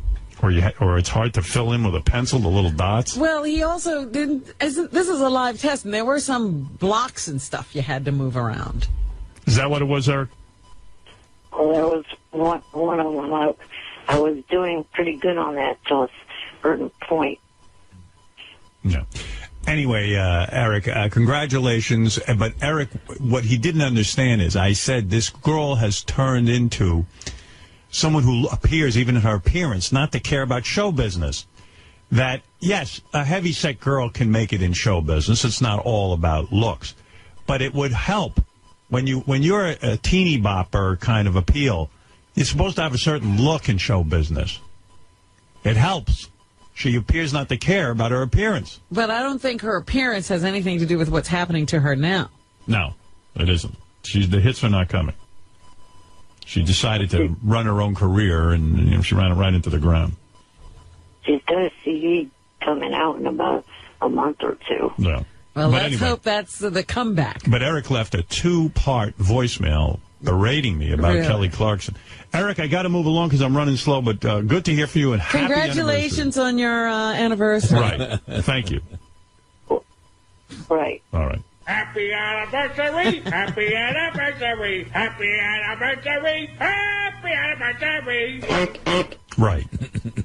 All right. Yeah, I mean, the voicemail was insufferably long. You have no idea. There's a couple of things going on. There was a PGA event. Someone got out of Baba Booey. Oh, yeah? PGA events are the perfect place to get out of Baba Booey because they whisper. And they're very quiet, yeah. Right. So this one came out pretty loud and clear. And so now Sendon over at 16, a chance to tie Justin Rose with this birdie. Roger, this is not that tough a putt, is it? Well, it's a little over 25 feet. I mean, I'm not saying he's supposed to make it, but... Right. No, it's not an overly difficult putt. Because they're all whispering in the Baba Booey. Right, and you're definitely, the guy could have been about to take his swing. You're definitely not supposed to say something then. I wasn't watching the Mayweather... Hey, just a follow-up real quick. Eric the Midget and Johnny Fratto claim they've worked everything out that Eric will be appearing on that Mary McCormick TV show. In plain sight. In plain sight. I thought about this yesterday. I said, maybe it was not a good idea to put Eric's negotiations on the air. Why? Because he'll never get another job. Well, who knows? He's sitting there thinking Johnny should get him more jobs. He's impossible to work with. Well, he seems to have worked it out. Shut up, Robin. Oh, my goodness, Eric. You should listen back. He gave in on the werewolf demand. Well, that was good. Yeah. I was glad you did that. I don't know how that happened, Howard. Somebody must have put that up on Wikipedia.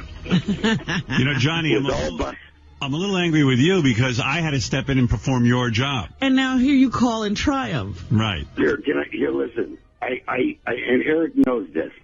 I twisted my ankle trying to teach my 9-year-old how to ride a BMX bike. Right. And he said, well, show me how to do the jump. So I did one of them jumps. Howard never had no kids. I'm telling you that right now. It is not worth it. It is absolutely not worth it. My ankle swelled up like a watermelon. I mean, 2 seconds later, you know. Yeah, Johnny hates being I'm a not dad. equipped. Johnny hates being a dad. Well, you know what? You're in it now. Yeah. Robin, it's so, Howard, it's impossible. It's tiring. You can't do it. It's tiring. You can't do it when you're, I wish I could fire. Well, you know what I do now? I swear to God, this is no kidding. I just give them money.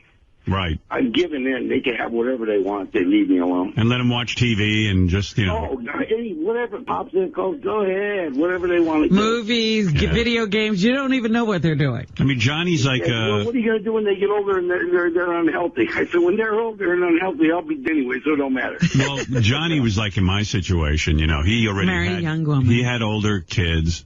Grown kids. Grown kids, and then like he married a younger woman, and she, of course, wanted to have children. And you got, you want to do the right thing, and you want to, you want to. Oh yeah, all that Catholic stuff came back to me and all that.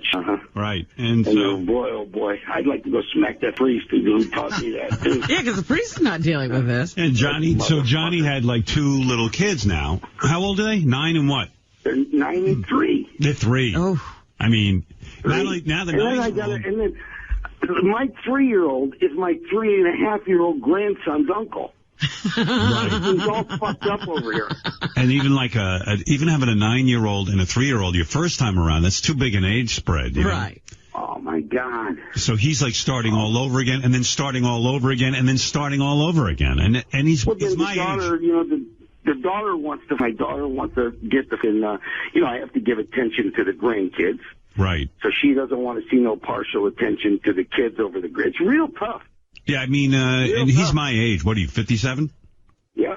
Yeah, and it's like, dude, when you're that age, you're just so grumpy. And well, like, Johnny tired. Sounds like he's 90 at this point. Well, he's worn out. Oh, listen to me. You know what? A year ago, I was okay because I was running pretty good. Right. Before this baby started walking. And now it's like I could get a show in Vegas just diving for things. Right. Just to catch him. I catch him before he hits the side of the table. I catch him before he hits the ground. I catch him before he falls down the stairs. Yeah, that's the other thing. Is you got to worry about that. Why don't you get a job, Johnny? That is Johnny. I really should, you know. Yeah, you need to get a job, get out of the house. Get out of the house. But you know what it is when when my kids were little, you used to just kind of walk over them and just sit there and worry the whole time because they always look like they're going to die. You know, they always look like they're going to like walk into something or you hover. And it's like, and even my friends were like, you're hovering. I go, well, I don't know how else to do this. It looks like they're going to end up, they go, I don't worry so much. I go, well, I do worry. You know what's bad about me here? If I might have the 3-year-old in one hand and crossing the street, then I might have my Johnny's hand, he's 32, in the other hand. Right. You know what I mean? Yeah. I mean, honestly, I can't give that shit for some reason. Yeah, it's weird. I was talking to my friend Johnny, Pat. pick that little kid up and take him across the fucking street. Why are you making me do this? I was talking to my friend Pat yesterday. He's got 2 little kids. Yeah. But, it's his first time around, so he's got energy. And so, like, he was talking about the anxiety of, like, walking around the street with them, and then if they let go of your hand, you get into a panic because you're afraid they'll either... 1 second. That's all it takes. 1 second, they start running. That's right. And they can run into the street. And they do. And so he was talking about that. He goes, oh, my God. He goes, that feeling is the worst feeling, this anxiety. And I said, yeah.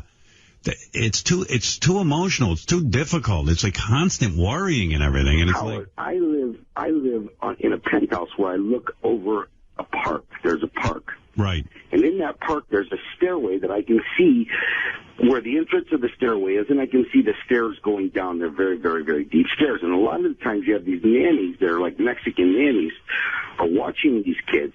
And the kids run ahead of them, and the nannies like to talk, and they always ultimately go in this hole where this deep stairway is. Right. Sometimes they have little bicycles and stuff. So I scream at the top of my lungs from up here, get them kids, like I'm the police or something. And the nannies go running, and they get the police. No, I made a thing. I had to write a letter to the building that they better put a gate there. It ain't my building, you know what I mean? Well, it's but true. I can't watch it. Yeah, I see that, too, in the park. I see a lot of black women are in charge of watching these white babies. Yes. And a lot of times they're very, very immersed in conversation. All the nannies will... Right, they're visiting. They're visiting and talking, and I see these kids, they're like kind of like just either they're running ahead and doing weird things so no one's watching them. And I feel like going over and going, hey, that kid's doing weird shit. Right. But I don't have to worry about that. That's not me. You're doing it. I'm actually doing it. I'm actually walking up to nannies and saying, watch that kid. Right, well. Well, yeah, because you're in training. Yeah. Oh, my God. I know, man. I don't know how you're doing it. And then Eric calls and says he needs something. Yeah, Johnny, why don't you get me more work? It's like, I don't have time for you. He was mad at me for falling asleep the last time we called in. He was very, very upset with me. Well, I don't blame you. And I told him, well, excuse me, I just got done playing basketball for 9 hours. Yeah, right. You're entertaining and then I children. went to wash my hair, and guess what? I couldn't touch my hands to my head. See, my hands would not touch my head. You know, my dad... I got my arms so sore. My dad just functioned where he didn't really pay attention to me. Like, he had things to do, and your generation blew it. You all had to get involved. I know, and it's like, I was like, well, gee, I'm not going to be that kind of father. I'm going to be the kind of father that gets involved. And You never saw Dad holding a baby. No, my father never held me. Still hasn't. I've still never changed a diaper, though, Rob. Well, good for you. You're holding out for something. I changed diapers. I did get that. It wasn't any big deal changing diapers. You know, guys will freak out. To me, it was no big deal. It's my kid. I'm just saying that your dad didn't probably change your diaper. No, I change it. My father. You know, his attitude was, your mother can have as many children as she wants. As long as she doesn't bother me with it. I told her, you'll raise the children and I will go to work. So essentially, you're your mother's children. Yeah, exactly. My father never interfered in a sense that he should have. You know, like sometimes my mother and I were up to shenanigans. He should have just said, hey, son, let's go out and play ball or something. Yeah, did they ever discuss? No, they discussed nothing. Oh. They had no philosophy. I never had to play ball with them other three kids, not at all. Right. And I keep trying to tell her, she's saying they'll hold this against you. I said, let me tell you something about them kids. All you got to do, it isn't that long. You wait them out until they're 16. You get them a car, they're fine. Right. They're fine. They'll forgive you anything as long as you get them a car? You see, but Johnny plays tough guy and everything. But look at him. Look at him. He's running around after a 3-year-old. He's like Super Nanny. Yeah. Yeah, so you know what, Howard? I might be a good candidate for that show. Because I almost got it down to a science to where I could look at that little one. Emma knows what I'm at. I didn't have to say anything. Well, what about your wife? What is she doing? Yeah, it looks like she's not even in the scene. Yeah, well, no, she's here, but you know what I mean? They run over her. Right. So she has no control of them. None. They have just absolutely zero respect for her. Do you ever find yourself fantasizing? Like, you married a young wife and stuff. Are you like, you're like, hey, wouldn't it be nicer if she just like had with you all the time and didn't even have any kids with you? Howard, I can guess all of the time. The problem is I'm too tired. Right. I swear to God. Saturday and Sunday, man, I got 4 basketball games on Saturday and Sunday. There's 4 games on Saturday, 4 games on Sunday. Wow. You know what? At 57, he's just worn out. He's worn out. I'm worn out. I'm done. I'm absolutely my finger, the tip of my finger hurts. Everything hurts. I got my ankle was so swollen up when I did this BMX bike because she's saying teach him how to do it. You can't sit down on one of them bikes. Nobody told me that. Is your wife still hot and everything, or she let herself go? Oh no, she looks great. Yeah, no, she's very hot, very hot. Yeah. Right, like she got herself in shape after these kids and everything, right? Oh yeah. And if only you could get her. Yeah, right. Yeah, really. Huh? When's the last time you had with your young hot wife? Oh, fuck, man, it's been weeks. Wow. Boy, boy, weeks. Yeah, I had my foot's been bandaged for almost 2 weeks. That's how I ended up sleeping through the show that Eric got mad at me for. Yeah, but Eric, you understand, Johnny's up to his ass in family. You're like a burden and another child to him.